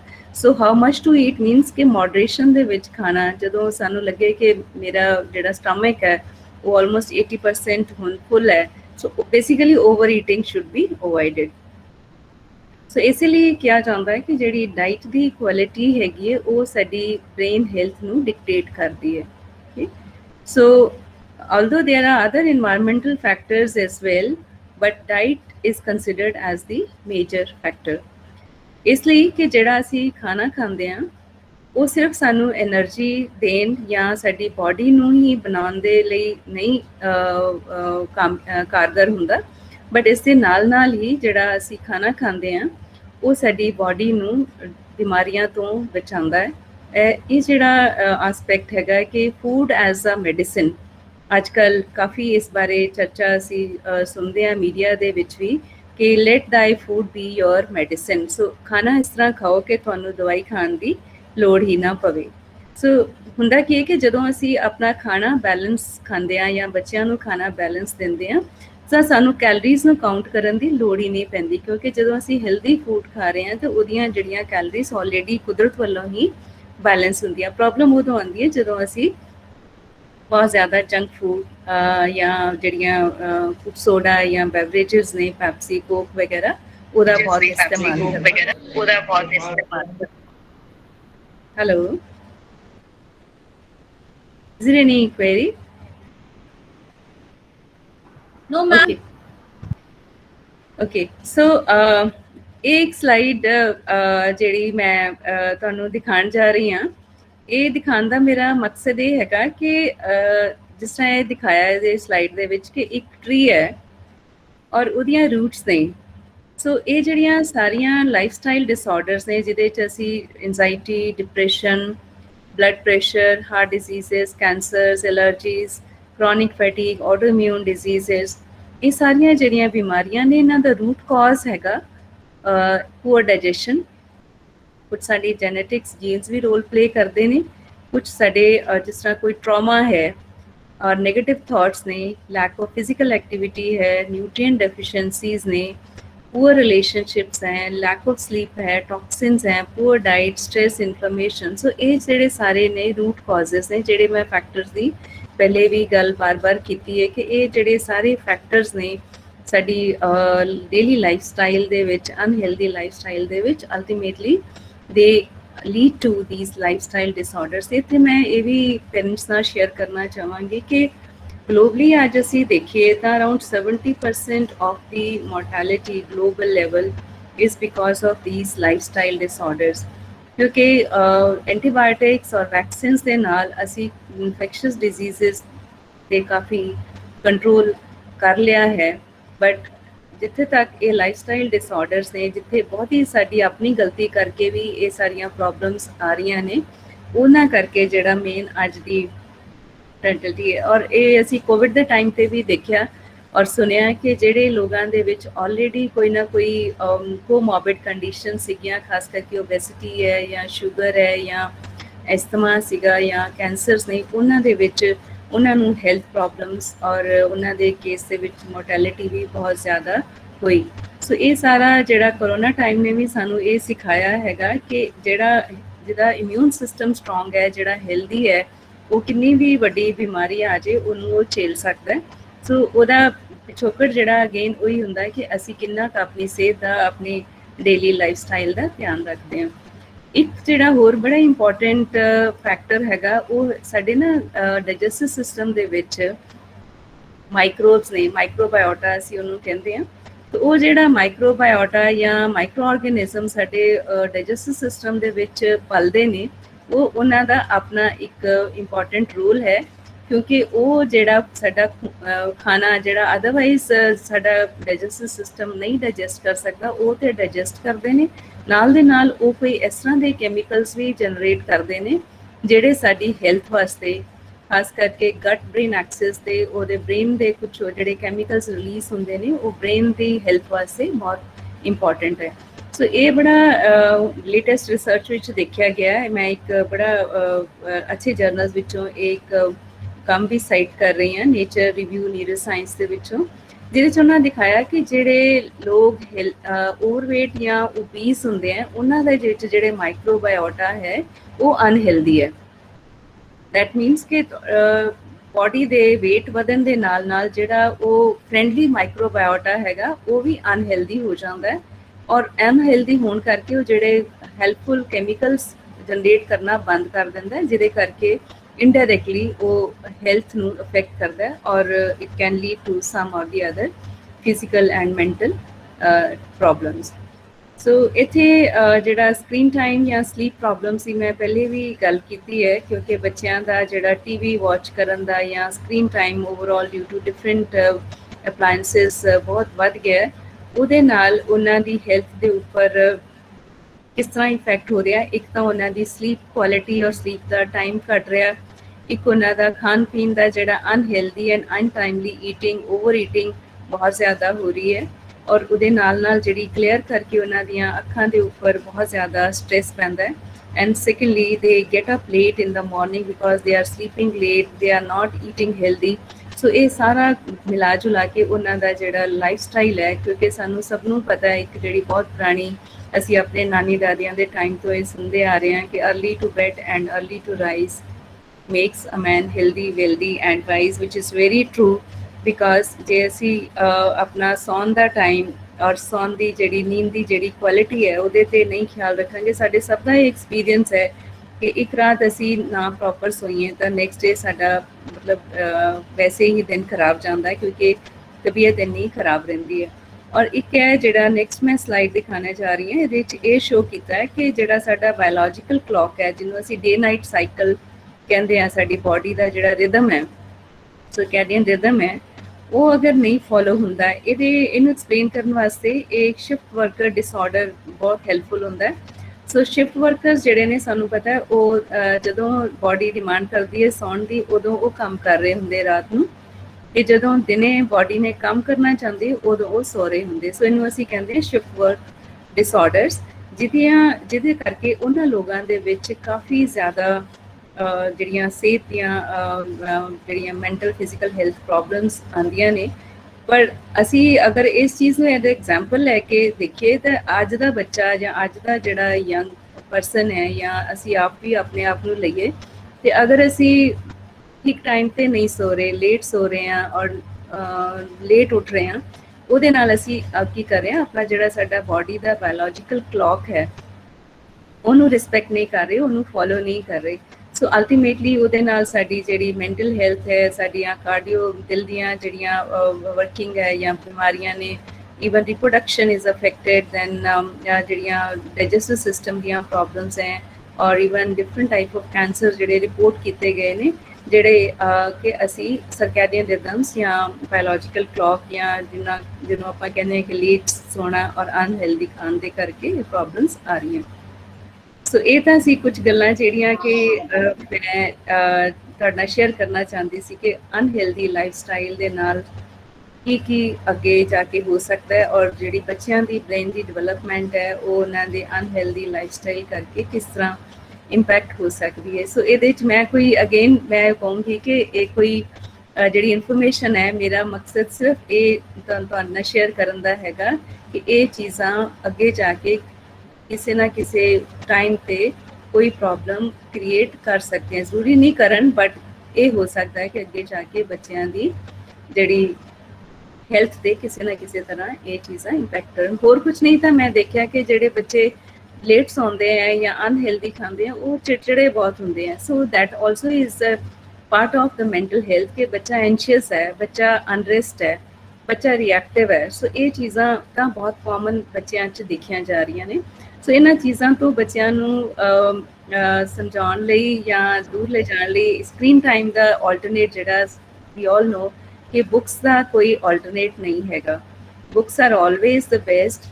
ਔਰ ਜਿਹੜੀ ਸਟਿਮੂਲੇਸ਼ਨ ਬ੍ਰੇਨ ਨੂੰ ਜਾਂ ਇੰਟੈਲੈਕਟ ਜਿਹੜਾ ਬੱਚਿਆਂ ਦੇ ਵਿੱਚ ਉਹ ਬੁੱਕਸ ਪੜ੍ਹਨ ਦੇ ਨਾਲ ਆਉਂਦਾ ਹੈ, ਔਰ ਜਿਹੜੀ ਇੱਕ ਇਮੈਜੀਨੇਸ਼ਨ ਬੁੱਕਸ ਪੜ੍ਹਨ ਦੇ ਨਾਲ ਬੱਚਿਆਂ ਦੇ ਵਿੱਚ ਕ੍ਰੀਏਟ ਹੁੰਦੀ ਹੈ, ਉਹ ਕਿਤੇ ਵੀ ਸਕਰੀਨ ਟਾਈਮ ਦੇ ਨਾਲ ਜਾਂ ਸੋਸ਼ਲ ਮੀਡੀਆ ਦੇ ਨਾਲ ਜੁੜ ਕੇ ਕਦੇ ਨਹੀਂ ਹੋ ਸਕਦੀ। ਸੋ ਇਹ ਮੈਂ ਪਹਿਲੇ ਵੀ ਗੱਲ ਕੀਤੀ ਕਿ ਇੱਕ ਹੁੰਦਾ ਹੈ ਰਿਐਕਟਿਵ ਮਾਈਂਡ। ਇਹ ਅੱਜ ਕੱਲ੍ਹ ਕੀ ਦੇਖਿਆ ਜਾ ਰਿਹਾ ਹੈ ਕਿ ਗੱਲ ਪਿੱਛੋਂ ਹੁੰਦੀ ਹੈ ਤੇ ਰਿਐਕਸ਼ਨ ਬੱਚਿਆਂ ਤੋਂ ਪਹਿਲੇ ਆ ਜਾਂਦਾ ਹੈ। ਸੋ ਲੋੜ ਕੀ ਹੈਗੀ ਹੈ ਰਿਫਲੈਕਟਿਵ ਮਾਈਂਡ ਦੀ। ਬੱਚਾ ਆਪਣੇ ਆਪ ਨੂੰ ਇੰਨਾ ਕੁ ਸ਼ਾਂਤ ਰੱਖਣਾ ਸਿੱਖ ਲਵੇ ਕਿ ਉਹਨੂੰ ਜਦੋਂ ਵੀ ਕੋਈ ਗੱਲ ਹੋਵੇ, ਉਹਦੇ ਫਰੈਂਡਸ ਕਹਿਣ ਜਾਂ ਕੋਈ ਵੀ ਹੋਰ ਪੇਰੈਂਟਸ ਹੈ ਜਾਂ ਕੇਅਰ ਗਿਵਰਸ ਹੈ ਜਾਂ ਟੀਚਰਸ ਕੋਈ ਗੱਲ ਸਮਝਾਉਣ ਦੀ ਕੋਸ਼ਿਸ਼ ਕਰਦੇ ਆ ਤਾਂ ਉਹ ਪਹਿਲੇ ਥੋੜਾ ਸੋਚੇ ਤੇ ਫਿਰ ਥੋੜਾ ਸੋਚ ਕੇ ਉਸ ਤੋਂ ਬਾਅਦ ਉਸ ਗੱਲ ਦਾ ਠੀਕ ਜੋ ਵੀ ਅਪਰੋਪਰੀਏਟ ਰਿਸਪੌਂਸ ਉਹਦਾ ਹੋਣਾ ਚਾਹੀਦਾ ਹੈ। ਸੋ ਰਿਐਕਟਿਵ ਮਾਈਂਡ ਦੇ ਪਿੱਛੇ ਸਾਇੰਸ ਕੀ ਹੈ? ਰਿਐਕਟਿਵ ਮਾਈਂਡ ਜਿਹੜਾ ਹੈਗਾ ਬੇਸਿਕਲੀ ਇਹ ਸਾਡੀ ਬਾਡੀ ਦੇ ਵਿੱਚ ਸਟ੍ਰੈਸ ਹਾਰਮੋਨਸ ਨੂੰ ਵਧਾਉਂਦਾ ਹੈ। ਕੋਰਟੀਸੋਲ ਹਾਰਮੋਨ ਹੈ ਜਿਹੜਾ, ਔਰ ਐਡਰੀਨਲਿਨ ਹੈ ਜਿਹੜਾ ਕਿ ਬਾਡੀ ਦੇ ਵਿੱਚ ਵਧਣ ਕਰਕੇ ਹੌਲੀ ਹੌਲੀ ਉਹ ਸਾਡੇ ਬਾਡੀ ਨੂੰ ਡੈਮੇਜ ਕਰਨਾ ਸ਼ੁਰੂ ਕਰਦਾ। ਸੋ ਇਹ ਸਾਰਿਆਂ ਵਾਸਤੇ ਜ਼ਰੂਰੀ ਹੈ ਕਿ ਅਸੀਂ ਜਿਹੜੀ ਇਹ ਚੇਂਜ ਹੈਗੀ ਇਹ ਸਾਡੀ ਸੋਚ ਵਿੱਚ ਪਹਿਲੇ ਆਉਣੀ ਚਾਹੀਦੀ। That's I have written change starts in the brain, not in the gym. Gym I'm referring for physical, but basically I'm referring to the whole lifestyle, holistic. ਇਹ ਸਾਨੂੰ ਪਹਿਲੇ ਆਪਣੀ ਚੇਂਜ ਆਪਣੇ ਸੋਚ ਦੇ ਵਿੱਚ ਚੇਂਜ ਲਿਆਉਣੀ ਪਏਗੀ। ਔਰ ਇੱਕ ਸੇ ਆਪਣੇ ਆਪ ਦੇ ਨਾਲ ਇੱਕ ਸਾਨੂੰ ਲੋੜ ਹੈ ਅੱਜ ਸੇ ਪ੍ਰੋਮਿਸ ਕਰਨ ਦਾ ਕਿ ਹਾਂ, ਔਰ ਇੱਕ ਅਵੇਅਰਨੈਸ ਲਿਆਉਣੀ ਕਿ ਹਾਂ ਮੇਰੇ ਵਾਸਤੇ ਜਾਂ ਮੇਰੇ ਬੱਚਿਆਂ ਵਾਸਤੇ ਜਾਂ ਮੇਰੀ ਸੁਸਾਇਟੀ ਵਾਸਤੇ, ਮੇਰੀ ਕਮਿਊਨਿਟੀ ਵਾਸਤੇ ਕਿਸ ਤਰ੍ਹਾਂ ਦਾ ਲਾਈਫ ਸਟਾਈਲ ਅੱਛਾ ਹੈ।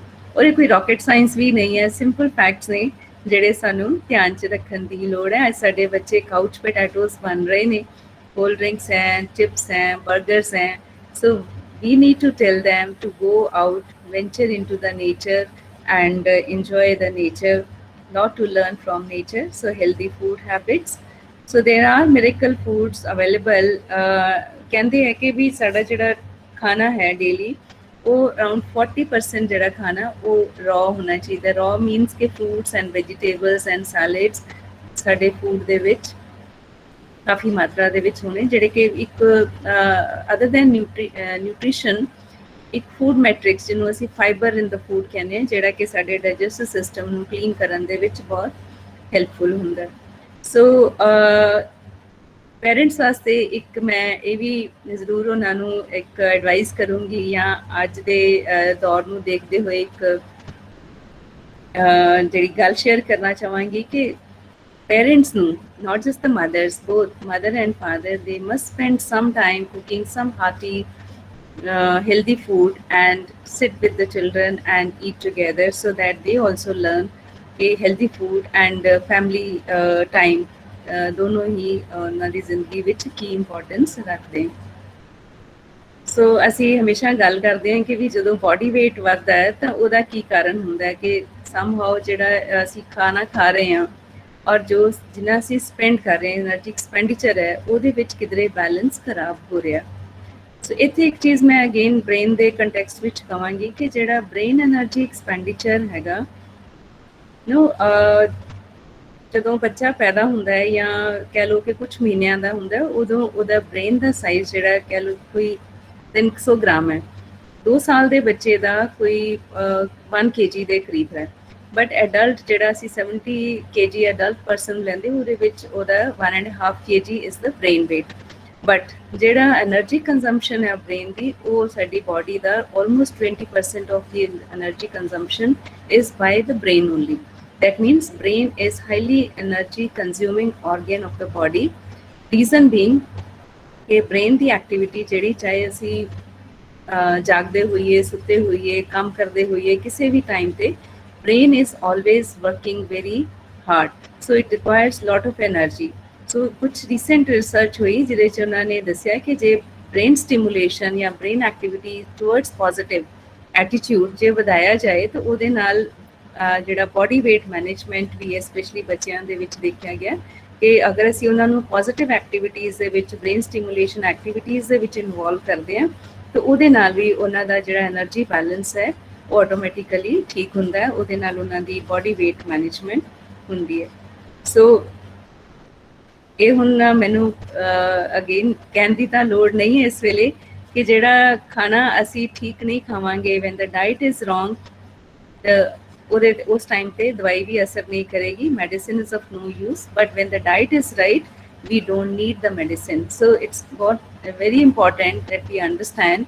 कि जिहड़ा साडा खाना हैगा असी इस तरह खाइए कि सानू मेडिसिन तक पहुँचना ही ना पवे और खाना भी असी इस तरह का खाइए जिहड़ा अपने आप दे विच मेडिसिन का भी काम करे और नाल दे नाल ओवर ईटिंग जिहड़ी है वो बहुत लोड़ है इस वेले अवॉइड करने की क्योंकि बहुत ज़्यादा प्रॉब्लम जिहड़ी है वो अनहेल्दी फूड के नाल नाल ओवर कंजम्पशन ऑफ फूड के करके भी है सो मॉडरेशन जिहड़ी है इन द ईटिंग हैबिट्स वो बहुत ज़रूरी है और ये अगर असी थोड़ियां गल्लां अपने सोच विच रखांगे अपने बच्चों नूं भी ये चीज़ां दसांगे definitely we will move the off the illness path so लोड़ हैगी असी अज सैल्फ मैनेजमेंट सैल्फ हेल्थ या हेल्दी एजिंग वाले पाथ ते चलिए इन्हां छोटी छोटियां गल्लां नूं अपने ध्यान दे विच रखण नाल ये पॉसिबल है क्योंकि जिहड़ी साडी फिजिकल और मैंटल हेल्थ है ये दोनों जिहड़े आपस दे विच क्लोजली लिंक ने it's a bidirectional relationship and a very complex relationship तो जनरली ये सुनने दे विच डॉक्टर्स जदों पेशेंट नूं पुछदे हैं कि तैनूं डिप्रैशन है क्योंकि तैनूं शुगर है और तैनूं शुगर है इस करके तू डिप्रैस्ड है तो पेशेंट बेचारा दोनों का जवाब दिंदा yes because it is very true that both mental health and physical health जिहड़े they have bidirectional relationship so जिन्हां लोगां नूं सीरीयस मैंटल हेल्थ कंडीशनस हुंदियां वो उन्हां दे विच फिजिकल प्रॉब्लम्स भी ज़्यादा होंगी same way people with chronic physical conditions they are at higher risk of developing poor mental health so ये चीज़ां मैं सिर्फ पेरेंट्स नूं बच्चों वास्ते ही नहीं दस रही ये चीज़ां सानू एडल्ट्स नूं भी समझण दी बहुत लोड़ है कि जिहड़ा साडा और असी अगर अपने घर दे विच अपने बच्चों वास्ते एक रोल मॉडल बनावांगे आप असी अपना हेल्दी लाइफस्टाइल रखांगे फिजिकल एक्टिविटी रखांगे और पॉजिटिव थॉट्स पॉजिटिव एटीट्यूड रखांगे तो साडे बच्चे जिहड़े सानू एक रोल मॉडल समझते हैं या साडा जिहड़ा लाइफ स्टाइल है वो भी फॉलो करनगे और ultimately they will also be say healthy individuals and individuals who are always ready to contribute towards your society and the community. So आज अगर असी कोविड टाइम्स की गल करिए सानू सबनों पता है ये कुछ भी गलत नहीं है कि कहना कि भी स्ट्रेस नहीं everybody is under stress because of the Covid times और स्ट्रेस का कारण भी ये आज ही मैं सुन रही सी कि तैयार हो जाओ सारे मे बी 2-3 महीनों थर्ड वेव भी आ रही है सो जो भी होना है वो फ्यूचर दे विच कोविड नूं लैके अज असी सिर्फ एक गैस ही कर सकते हैं कुछ नहीं पता इहदा अल्टीमेटली जिहड़ा किस डायरैक्शन दे विच जाना है और कदों खत्म होएगा चाहे कि मेडिसिन्स भी हुण कुछ अवेलेबल हो गई वैक्सीन तो असी सारे सुन रहे हैं और कईयां ने असी लगा भी लए हैं but still the future of this disease is still unpredictable पर एक चीज़ जिहड़ी साडे हत्थ विच है वो है कि असी अज भी अपने आप नूं तां अपग्रेड कर ही सकते हैं अपना लाइफ स्टाइल इस तरह का रखिए असी इस कोविड टाइम पे बहुत सुनिया कि immune system immune boosters immune system का स्ट्रॉन्ग होना बहुत ज़रूरी है सो इम्यून सिस्टम जिहड़ा साडा हैगा वो साडी फिजिकल एंड मैंटल हेल्थ दोनों नूं ही बहुत इंपैक्ट करता है सो इस करके इस टाइम पे होर असी कुछ नहीं कर सकते स्ट्रेस लैण नालों चंगा है कि असी अपने आप नूं मैंटली ते फिजिकली ਇਮੋਸ਼ਨਲੀ ਬੈਲੈਂਸ ਰੱਖੀਏ ਤਾਂ ਕਿ ਸਾਨੂੰ ਆਉਣ ਵਾਲੇ ਟਾਈਮ 'ਤੇ ਅਗਰ ਕੋਈ ਇਹੋ ਜਿਹੀ ਪ੍ਰੋਬਲਮ ਆਉਂਦੀ ਵੀ ਹੈ ਤਾਂ ਉਹਦਾ ਇੰਪੈਕਟ ਸਾਡੀ ਹੈਲਥ 'ਤੇ ਨਾ ਪਵੇ। ਸੋ ਇਹਦੇ ਵਾਸਤੇ ਜ਼ਰੂਰੀ ਹੈ ਕਿ ਅਸੀਂ ਛੋਟੇ ਛੋਟੇ steps which I call health span, steps towards health span. So ਉਹ ਛੋਟੇ ਛੋਟੇ ਸਟੈਪਸ ਅਸੀਂ ਲੈਣਾ ਸ਼ੁਰੂ ਕਰੀਏ। ਰੋਜ਼ਾਨਾ ਦੀ ਆਪਣੀ ਡੇ ਟੂ ਡੇ ਲਾਈਫ ਦੇ ਵਿੱਚ ਕੁਛ ਇਹੋ ਜਿਹੀਆਂ ਹੈਬਿਟਸ, ਲਾਈਫ ਸਟਾਈਲ ਹੈਬਿਟਸ ਆਪਣੇ ਜ਼ਿੰਦਗੀ ਦੇ ਵਿੱਚ ਲਿਆਈਏ ਤਾਂ ਕਿ ਉਹ ਜਿਹੜੀ ਅਲਟੀਮੇਟਲੀ ਇਸ ਵੇਲੇ ਜਿਹੜੀ ਜੰਕ ਫੂਡ ਦੀ ਜਾਂ ਫਾਸਟ ਫੂਡ ਦੀ ਜਾਂ ਲੈਕ ਆਫ ਫਿਜ਼ੀਕਲ ਐਕਟੀਵਿਟੀ ਔਰ ਨੈਗੇਟਿਵ ਥਾਟਸ ਔਰ ਪੂਅਰ ਰਿਲੇਸ਼ਨਸ਼ਿਪਸ ਇਹਨਾਂ ਸਾਰੀਆਂ ਚੀਜ਼ਾਂ ਵੱਲ ਧਿਆਨ ਦੇਈਏ। ਸੋ ਮੈਂ ਇਹ ਜਿਹੜੀ ਸਲਾਈਡ ਹੈ ਖਾਸ ਕਰਕੇ ਹਮੇਸ਼ਾ ਆਪਣੀ ਟਾਕਸ ਦੇ ਵਿੱਚ ਗੱਲ ਕਰਦੀ ਹਾਂ ਕਿ ਸਾਡੇ ਕੋਲ ਨਾ 6 ਡਾਕਟਰਸ ਨੇ। ਆਪਣੇ MBBS MD MS ਡਾਕਟਰਸ ਤੋਂ ਇਲਾਵਾ 6 ਡਾਕਟਰ ਸਾਡੇ ਕਿਹੜੇ ਨੇ? ਇੱਕ ਤਾਂ ਸਾਡੀ ਹੈਲਦੀ ਡਾਈਟ ਹੈ, ਜਿਸ ਤਰ੍ਹਾਂ ਮੈਂ ਕਿਹਾ ਕਿ let the food be your medicine. Okay, so ਇਹਦੇ ਵਿੱਚ ਜਿਹੜਾ ਇੰਟਰਮੀਟੈਂਟ ਫਾਸਟਿੰਗ ਵਾਲਾ ਕਨਸੈਪਟ ਹੈ, ਇੰਟਰਮੀਟੈਂਟ ਫਾਸਟਿੰਗ ਜਿੱਦਾਂ ਮੈਂ ਪਹਿਲੇ ਵੀ ਕਿਹਾ ਸੀ, ਜਦੋਂ ਮੈਨ ਵਾਜ਼ ਅ ਹੰਟਰ ਗੈਦਰਰ ਤਾਂ ਉਹਨੂੰ ਖਾਣਾ ਕਦੇ ਮਿਲਦਾ ਸੀ ਕਦੇ ਨਹੀਂ ਮਿਲਦਾ ਸੀ, ਤਾਂ ਬਾਡੀ ਜਿਹੜੀ ਸਾਡੀ ਯੂਜ਼ ਟੂ ਹੈਗੀ ਹੈ ਗੈਪਸ ਬਿਟਵੀਨ ਦ ਮੀਲਸ, ਜਿਹਨੂੰ ਅਸੀਂ ਇੰਟਰਮੀਟੈਂਟ ਫਾਸਟਿੰਗ ਦਾ ਨਾਮ ਦਿੰਦੇ ਹਾਂ ਸਾਇੰਸ ਦੇ ਵਿੱਚ, ਏਜਿੰਗ ਸਾਇੰਸ ਦੇ ਵਿੱਚ।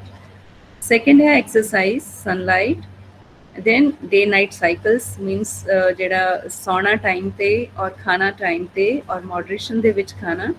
ਫਿਰ ਸਾਡੇ ਕੋਲ ਆਯੁਰਵੈਦਾ ਹੈ, ਮੈਡੀਟੇਸ਼ਨ ਹੈ, ਯੋਗਾ ਹੈ, ਜਿਹੜੀਆਂ ਕਿ ਸਾਡੀ ਇੰਡੀਆ ਦੀ ਹੈਰੀਟੇਜ ਹੈ, ਸਾਡੀ ਇੰਡੀਆ ਦੀ ਕਲਚਰ ਦਾ ਪਾਰਟ ਨੇ ਸਾਰੀਆਂ ਚੀਜ਼ਾਂ। And then we have this culture of family and friend support in India. ਕਿ ਮੈਂ ਪਹਿਲੇ ਵੀ ਇਹ ਗੱਲ ਜਦੋਂ ਸਕੂਲ ਗਈ ਸੀ ਤਾਂ ਕੀਤੀ ਕਿ ਇੱਕ ਇੰਡੀਆ ਇਹੋ ਜਿਹੀ ਕੰਟਰੀ ਹੈ ਜਿੱਥੇ ਫੈਮਿਲੀ ਔਰ ਫਰੈਂਡ ਦਾ ਇਹੋ ਜਿਹਾ ਕਲਚਰ ਹੈ ਕਿ ਰਾਤ ਬਰਾਤ ਵੀ ਕਦੇ ਲੋੜ ਪਵੇ ਤੇ ਨੌਕ ਕਰੀਏ ਤੇ ਕੋਈ ਵੀ ਸਾਨੂੰ ਮਿਲਣ ਤੋਂ ਜਾਂ ਹੈਲਪ ਕਰਨ ਤੋਂ ਗੁਰੇਜ਼ ਨਹੀਂ ਕਰਦਾ। ਸੋ ਇਹ ਜਿਹੜੀਆਂ ਸਾਰੇ ਸਾਡੇ ਰੋਜ਼ਾਨਾ ਜ਼ਿੰਦਗੀ ਦੇ ਵਿੱਚ ਅਗਰ ਇਹਨਾਂ ਸਾਰੇ ਡਾਕਟਰਸ ਨੂੰ ਅਸੀਂ ਆਪਣਾ ਫਰੈਂਡ ਬਣਾ ਕੇ ਰੱਖਾਂਗੇ ਤਾਂ ਪੱਕੀ ਗੱਲ ਹੈ ਕਿ ਅਸੀਂ mentally as well as physically ਆਪਣੇ ਆਪ ਨੂੰ ਅੱਛੀ ਸਿਹਤ ਦੇ ਵਿੱਚ ਰੱਖ ਸਕਾਂਗੇ।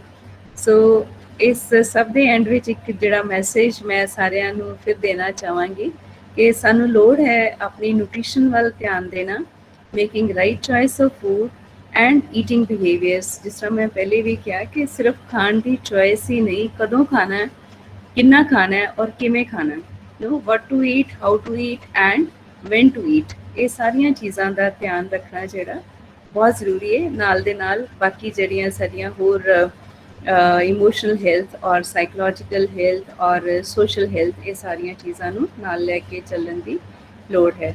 ਸੋ ਟਾਈਮ ਰੈਸਟ੍ਰਿਕਟਿਡ ਫੀਡਿੰਗ ਜਾਂ ਇੰਟਰਮੀਟੈਂਟ ਫਾਸਟਿੰਗ ਦੀ ਮੈਂ ਗੱਲ ਪਹਿਲੇ ਵੀ ਕਰ ਚੁੱਕੀ ਹਾਂ ਕਿ ਸਾਨੂੰ ਟਾਈਮ ਸਿਰ ਖਾਣਾ, ਈਵਨਿੰਗ ਦੇ ਵਿੱਚ ਟਾਈਮ ਸਿਰ ਖਾਣਾ, ਟਾਈਮ ਸਿਰ ਸੋਣਾ, ਔਰ ਇਹਦੀ ਸਾਇੰਸ ਬਹੁਤ ਪਿੱਛੇ ਡੂੰਘੀ ਹੈ ਕਿ ਕਿਸ ਤਰ੍ਹਾਂ ਇਹ ਜਿਹੜਾ ਇੰਟਰਮੀਟੈਂਟ ਫਾਸਟਿੰਗ ਹੈ, ਗੈਪ ਹੈ, ਉਹ ਬਾਡੀ ਦੇ ਵਿੱਚ ਕੀ ਕੈਮੀਕਲ ਚੇਂਜਸ ਲੈ ਕੇ ਆਉਂਦਾ ਹੈ ਜਾਂ ਕਿਸ ਤਰ੍ਹਾਂ ਉਹ ਹੈਲਪਫੁਲ ਹੁੰਦਾ ਹੈ ਕਿ ਸਾਡੀ mental and physical health maintain ਹੁੰਦੀ ਹੈ। ਇੱਕ ਆਈਲੈਂਡ 'ਤੇ ਸਟੱਡੀ ਹੋਈ ਹੈ ਜਿਹੜੀ ਓਕੀਨਾਵਾ ਆਈਲੈਂਡ ਹੈ ਜਾਪਾਨ ਦੇ, ਉਹਦੇ ਵਿੱਚ ਕਾਫੀ ਲੋਕ ਜਿਹੜੇ ਨੇ ਬੜੀ ਲੰਬੀ ਉਮਰ ਔਰ ਬੜੇ ਹੈਲਦੀ ਨੇ। ਸੋ ਉਹਨਾਂ ਦੇ ਵਿੱਚ ਜਿਹੜੀਆਂ ਦੋ ਚੀਜ਼ਾਂ ਏਜਿੰਗ ਸਾਇੰਟਿਸਟ ਨੇ ਦੇਖੀਆਂ ਹੋਏ ਸੀਗੀਆਂ ਕਿ ਇੱਕ ਤਾਂ ਉਹ ਘੱਟ ਖਾਂਦੇ ਸੀਗੇ, ਮੋਡਰੇਸ਼ਨ ਦੇ ਵਿੱਚ ਖਾਂਦੇ ਸੀਗੇ, ਦੂਸਰਾ ਉਹਨਾਂ ਦੇ ਜਿਹੜੀ ਟਾਈਮ ਰਿਸਟ੍ਰਿਕਟਿਡ ਵਿੰਡੋ ਦੇ ਵਿੱਚ ਉਹ ਖਾਂਦੇ ਸੀਗੇ, ਔਰ third of course being a island ਉਹਨਾਂ ਦਾ ਜਿਹੜਾ ਖਾਣਾ ਸੀਗਾ, ਉਹ ਖਾਣਾ ਹੈ ਉਹ ਜਿਹੜਾ seafood which is rich in antioxidants and omega-3 fatty acids, ਉਹ ਉਹਨਾਂ ਦਾ ਖਾਣਾ ਵੀ ਹੈਲਦੀ ਹੈ, but they eat in moderation and they eat in time restricted window. So recently ਇਹ ਕੋਵਿਡ ਸ਼ੁਰੂ ਹੋਣ ਤੋਂ ਪਹਿਲੇ ਹੀ ਆਯੁਸ਼ਮਾਨ ਭਾਰਤ ਮਿਸ਼ਨ ਦੇ ਅੰਡਰ ਗਵਰਨਮੈਂਟ ਆਫ ਇੰਡੀਆ ਨੇ ਇੱਕ school health curriculum, school health and wellness curriculum float ਕੀਤਾ ਸੀਗਾ, ਜਿਹਦੇ ਵਿੱਚ ਉਹਨਾਂ ਨੇ ਇਹ ਡਿਸੀਜਨ ਲਿਆ ਸੀਗਾ ਕਿ ਸਕੂਲ ਦੇ ਅੰਦਰ ਜਾਂ ਸਕੂਲ ਦੇ 50 ਮੀਟਰ ਦਾਇਰੇ ਦੇ ਅੰਦਰ ਕੋਈ ਵੀ ਜੰਕ ਫੂਡ ਦਾ ਕੋਈ ਵੀ ਵੈਂਡਰਸ ਨਹੀਂ ਆਪਰੇਟ ਕਰਨਗੇ। ਬਟ ਮੇਰੀ ਇਹ ਸੋਚ ਹੈ ਕਿ ਆਪਾਂ ਸਕੂਲਸ ਤੇ ਸਕੂਲਸ ਜ਼ਰੂਰ ਇਸ ਚੀਜ਼ ਨੂੰ ਫੋਲੋ ਵੀ ਕਰਨਗੇ ਜਦੋਂ ਸਕੂਲ ਖੁੱਲ੍ਹ ਜਾਂਦੇ ਆ, ਬੱਚੇ ਆਉਣਾ ਸ਼ੁਰੂ ਹੋ ਜਾਂਦੇ ਆ, ਬਟ ਘਰਾਂ ਦੇ ਵਿੱਚ ਵੀ ਜਦ ਤੱਕ ਅਸੀਂ ਇਸ ਚੀਜ਼ ਨੂੰ ਨਹੀਂ ਇੰਪਲੀਮੈਂਟ ਕਰਦੇ ਤਦ ਤੱਕ ਅਸੀਂ ਇਸ ਚੀਜ਼ ਤੋਂ ਨਿਜਾਤ ਜਾਂ मतलब ਪਿੱਛਾ ਨਹੀਂ ਛੁਡਾ ਸਕਦੇ। ਸੋ ਇਸ ਕਰਕੇ ਐਜ਼ ਪੇਰੈਂਟਸ ਸਾਡੀ ਰਿਸਪੌਂਸਿਬਿਲਿਟੀ ਬਣਦੀ ਹੈ ਕਿ ਅਸੀਂ ਇਹ ਜੰਕ ਫੂਡ ਵਾਲਾ ਜਿਹੜਾ ਕਲਚਰ ਡਿਵੈਲਪ ਹੋ ਰਿਹਾ ਉਹਨਾਂ ਤੋਂ ਬੱਚਿਆਂ ਨੂੰ ਡਿਸੂਏਡ ਕਰੀਏ, ਉਹਨਾਂ ਤੋਂ ਬੱਚਿਆਂ ਨੂੰ ਹਟਾਈਏ। ਸੋ ਇਹਦੇ ਨਾਲ ਨਾਲ ਜਿਸ ਤਰ੍ਹਾਂ ਮੈਡਮ ਸਤਨਾਮ ਨੇ ਸ਼ੁਰੂ 'ਚ ਦੱਸਿਆ, ਸਾਡੀ ਯੂਨੀਵਰਸਿਟੀ ਵੱਲੋਂ ਇਹ ਵੀ ਗਵਰਨਮੈਂਟ ਆਫ ਇੰਡੀਆ ਦਾ ਇੱਕ ਪ੍ਰੋਗਰਾਮ ਹੈ by department of science and technology. So ਇਹਦਾ ਮੇਨ ਮਕਸਦ ਹੈਗਾ to bring health care awareness of school children and ਇਹਦਾ ਜਿਹੜਾ ਅਗੇਨ ਮਕਸਦ ਇਹ ਹੈਗਾ ਕਿ ਜਿਹੜਾ ਜੋ ਮੈਂ ਹੁਣ ਤੁਹਾਡੇ ਨਾਲ ਪਿਛਲੇ ਕੁਝ ਟਾਈਮ ਤੋਂ ਗੱਲ ਕਰ ਰਹੀ ਹਾਂ ਕਿ ਅਨਹੈਲਦੀ ਲਾਈਫ ਸਟਾਈਲ ਜਿਹੜਾ ਹੈਗਾ ਉਹ ਬੱਚਿਆਂ ਦੀ ਮੈਂਟਲ ਹੈਲਥ ਨੂੰ ਕਿਸ ਤਰ੍ਹਾਂ ਇੰਪੈਕਟ ਕਰਦਾ ਹੈ। ਇਹ ਪਿੱਛੇ ਜੇ ਇੱਕ ਨਿਊਜ਼ਪੇਪਰ ਕਟਿੰਗ ਮੈਂ ਇਹਦੇ 'ਚ ਤੁਹਾਨੂੰ ਦਿਖਾ ਰਹੀ ਹਾਂ, ਜਿਹਦੇ 'ਚ ਕਿ ਬੜੇ ਰਿਨਾਊਂਡ ਜਿਹੜੇ ਡਾਕਟਰਸ ਨੇ ਉਹਨਾਂ ਨੇ ਕੰਪਨੀਜ਼ ਨੂੰ ਇਹ ਵਾਰਨ ਕੀਤਾ ਹੈ ਕਿ ਜਿਹੜੇ ਫੂਡ ਪੈਕਸ ਨੇ ਦੇ must carry cut off limit for fat, sugar and salt, ਕਿਉਂਕਿ ਜਿਹੜਾ ਇਹ ਮੌਲ ਕਲਚਰ ਕਰਕੇ ਔਰ ਅਨਹੈਲਦੀ ਫੂਡ ਅਵੇਲੇਬਲ ਹੋਣ ਕਰਕੇ ਉਹਦੇ ਨਾਲ ਦੇ ਨਾਲ ਕੋਈ ਇਸ ਤਰ੍ਹਾਂ ਦੇ ਲੇਬਲਸ ਜਾਂ ਇਨਫੋਰਮੇਸ਼ਨ ਵੀ ਨਹੀਂ ਅਵੇਲੇਬਲ ਜਿੱਥੋਂ ਪਤਾ ਲੱਗ ਸਕੇ ਕਿ ਬੱਚੇ ਜਿਹੜਾ ਜਾਂ ਐਜ਼ ਅਡਲਟਸ ਅਸੀਂ ਕਿੰਨਾ ਅਨਹੈਲਦੀ ਫੂਡ ਖਾ ਰਹੇ ਹਾਂ। ਸੋ ਇਹ ਜਿਹੜੀ ਪ੍ਰੋਬਲਮ ਹੈ ਉਹ ਸਿਰਫ ਬੱਚਿਆਂ ਦੇ ਹੀ ਖਾਣ ਨਾਲ ਨਹੀਂ, ਇੱਥੇ ਮੈਂ ਇਹ ਚੀਜ਼ ਪੇਰੈਂਟਸ ਨੂੰ ਵੀ ਦੱਸਣਾ ਚਾਹਾਂਗੀ। ਰੀਸੈਂਟ ਕੁਝ ਸਟੱਡੀਜ਼ ਹੋਈਆਂ ਜਿਨ੍ਹਾਂ 'ਚ ਦੇਖਿਆ ਗਿਆ ਕਿ ਜਿਹੜੇ ਪੇਰੈਂਟਸ ਓਵਰਵੇਟ ਨੇ ਜਾਂ ਓਬੀਸ ਨੇ ਉਹਨਾਂ ਦੇ ਅੱਗੋਂ ਬੱਚਿਆਂ ਦੀ ਜਿਹੜੀ ਬੱਚਿਆਂ ਦੇ ਵਿੱਚ life style, mental and physical health problems ਉਹ ਅਰਲੀ ਔਨਸੈਟ ਹੋ ਰਿਹਾ। ਉਹਦਾ ਰੀਜ਼ਨ ਇਹ ਹੈ ਕਿ ਜਦੋਂ ਮਦਰ ਬੱਚਾ ਕਨਸੀਵ ਕਰਦੀ ਹੈ ਔਰ ਈਵਨ ਫਾਦਰ ਦਾ ਵੀ ਰੋਲ ਹੈ ਕਿ ਉਹ ਜਿਹੜਾ ਜੈਨੇਟਿਕ ਹੈ ਫਾਦਰ ਦਾ ਜਾਂ ਐਪੀਜੈਨੇਟਿਕ ਚੇਂਜਸ ਜਿਹਨੂੰ ਅਸੀਂ ਕਹਿੰਦੇ ਹਾਂ, jeans and environment the interaction ਕਰਕੇ ਜੋ ਸਾਡੀ ਸਿਹਤ ਤੇ ਫਰਕ ਪੈਂਦਾ। ਸੋ ਉਹਦੇ ਨਾਲ ਜਿਹੜਾ ਓਬੀਸ ਪੈਰੈਂਟ ਦੀ ਬਾਡੀ ਦਾ ਮਾਈਲਿਊ ਹੈ ਉਹ ਇਨਫਲੇਮੇਟਰੀ ਹੈ।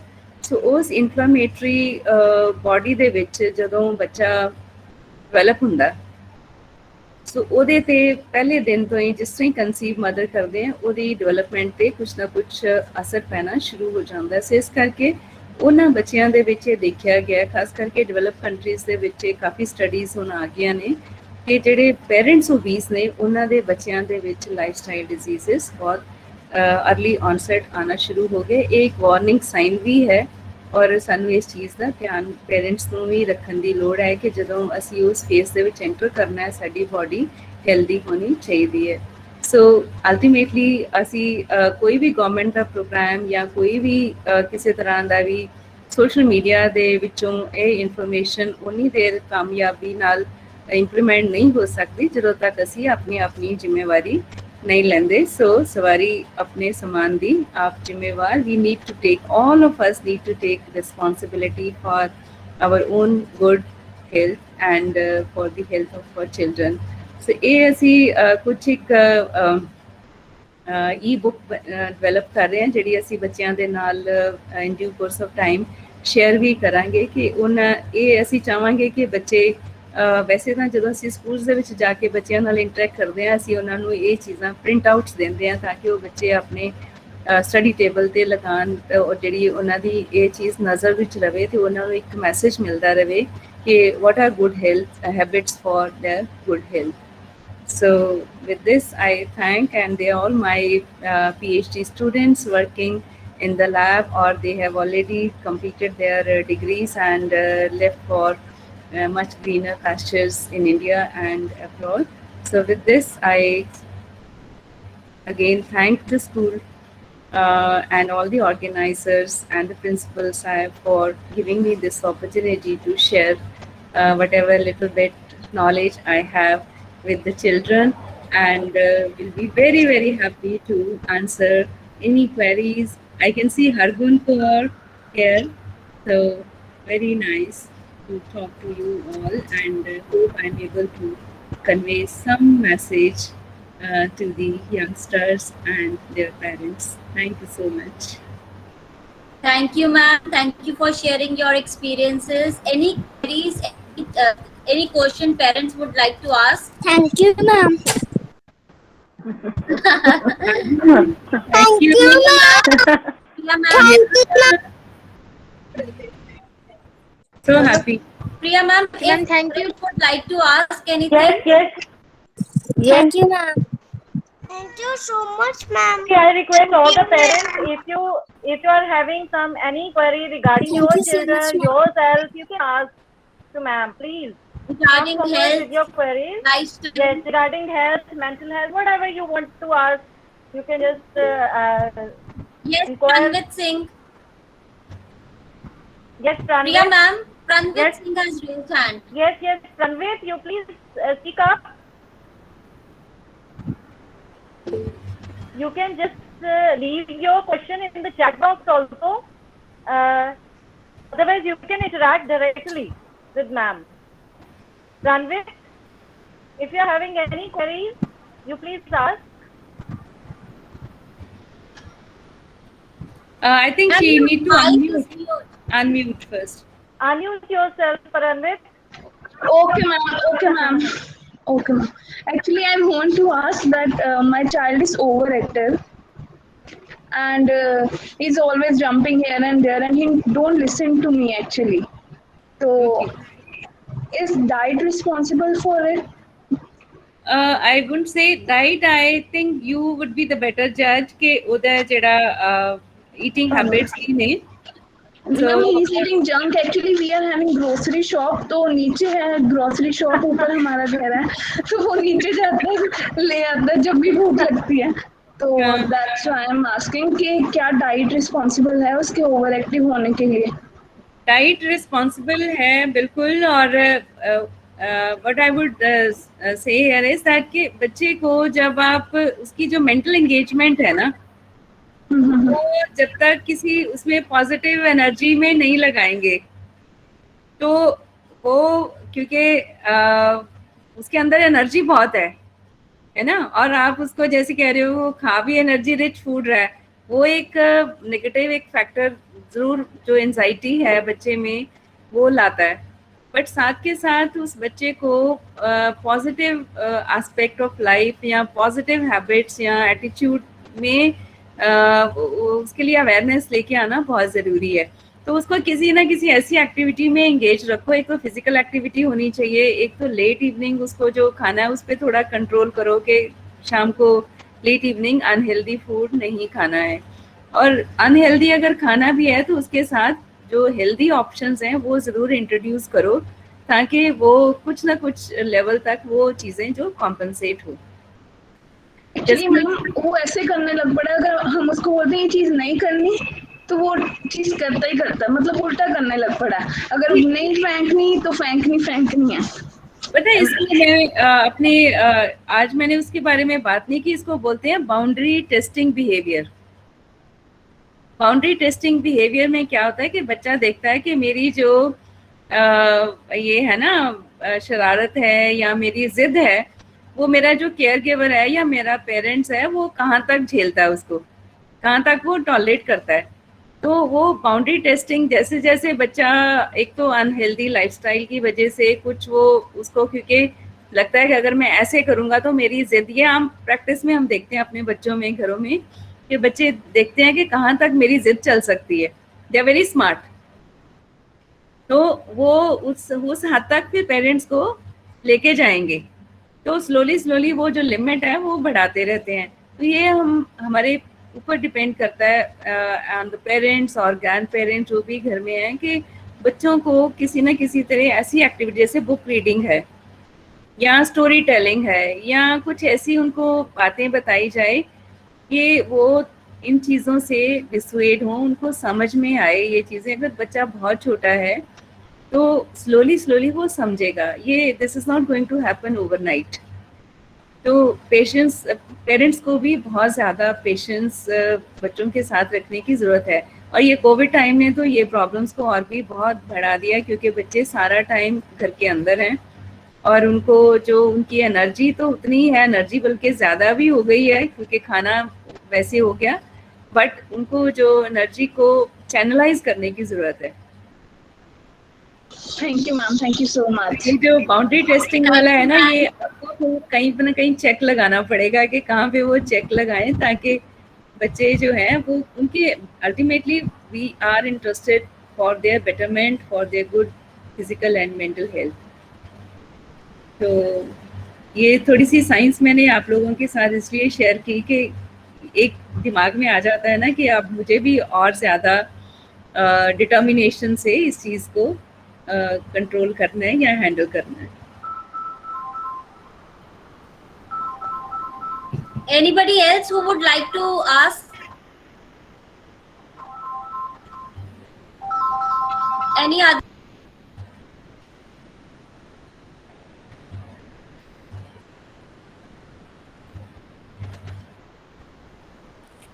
Good evening, ma'am.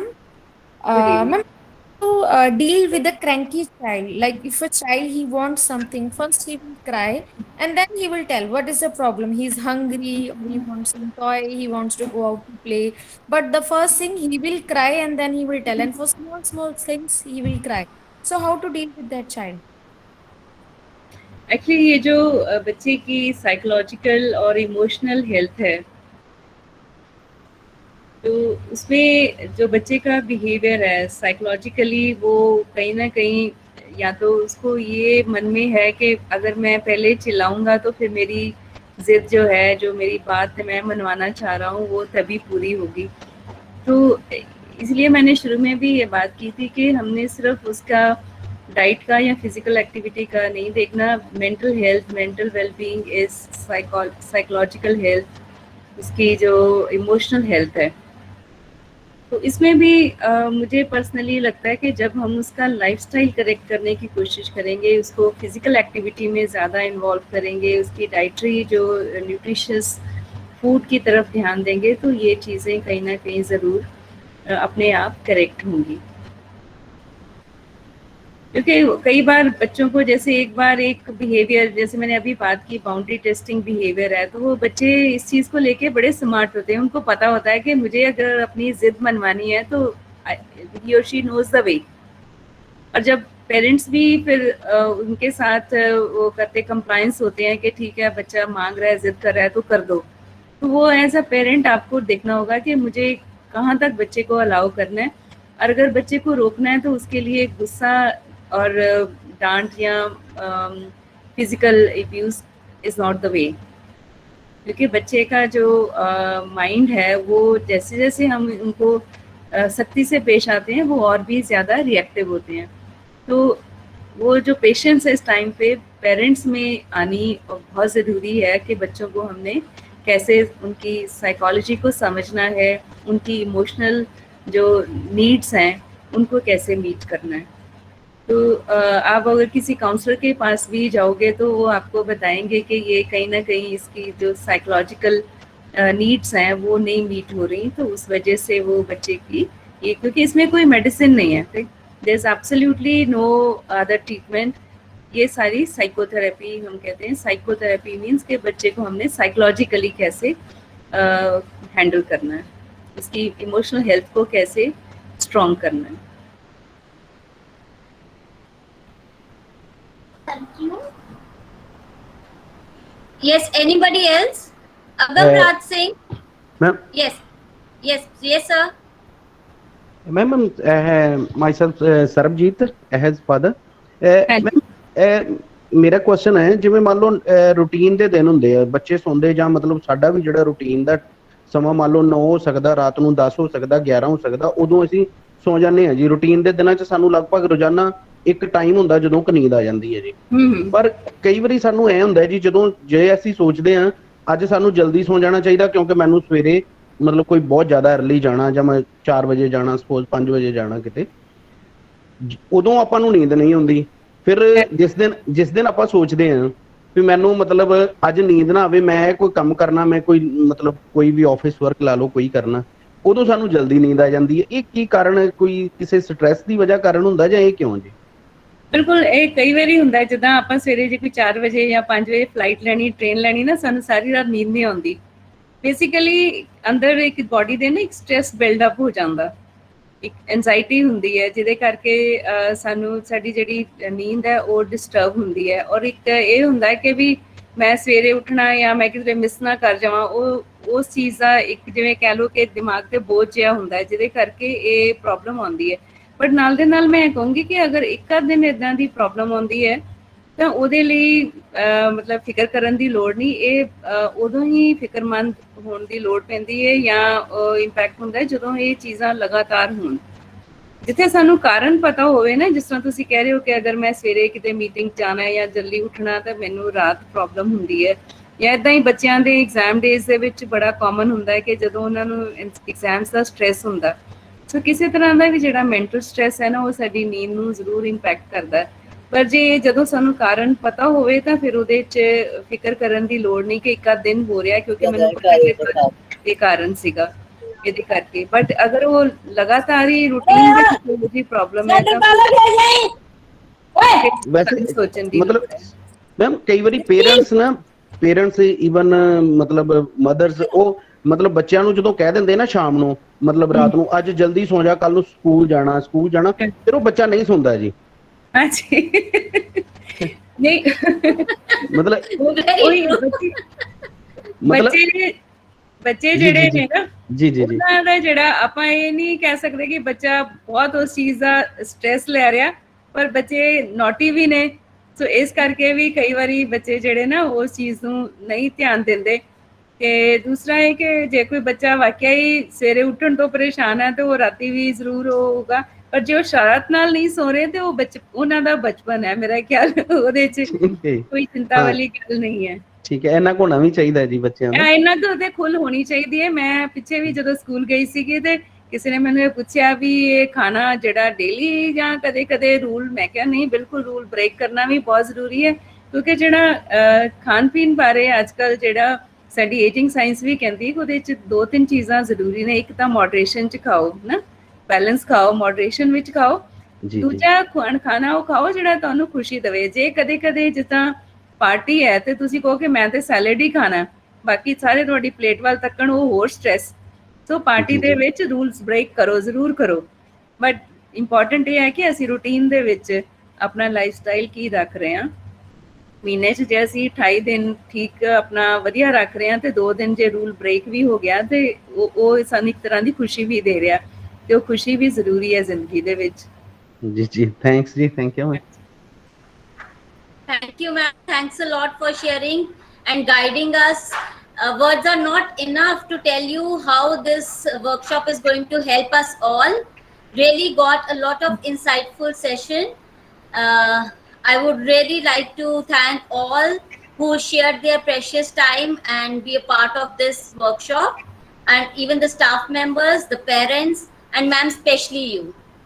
We are looking forward to learn a lot from you, ma'am. Thank you so much, Ankur, for connecting me to the young minds and their parents.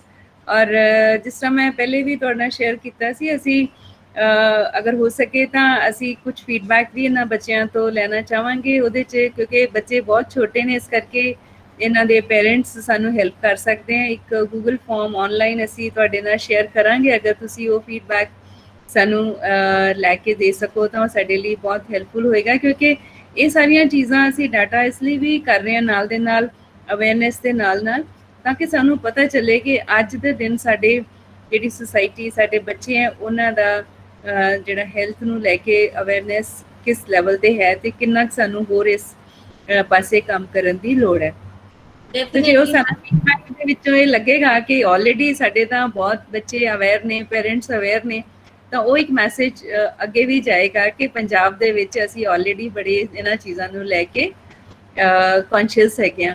ਸੋ ਮੇਰੀ request ਹੈ ਕਿ ਜੇ ਉਹ information ਤੁਸੀਂ ਸਾਨੂੰ ਇਹਨਾਂ ਬੱਚਿਆਂ ਦੇ ਪੇਰੈਂਟਸ ਤੋਂ ਗੂਗਲ ਫਾਰਮ ਦੇ ਥਰੂ ਲੈ ਕੇ ਦੇ ਸਕੋ ਤਾਂ ਬਹੁਤ ਹੈਲਪਫੁਲ ਹੋਏਗਾ। ਸੋ again very my sincere thanks to the school and all the faculty members, very supportive, and I'm very thankful to all of you for this opportunity. Thank you so much. Thank you, ma'am. Thank you. Definitely, I'll get the Google form filled as soon as you send me. And thank you for sparing your valuable time. Thanks a lot. Yeah, thank you. Thank you.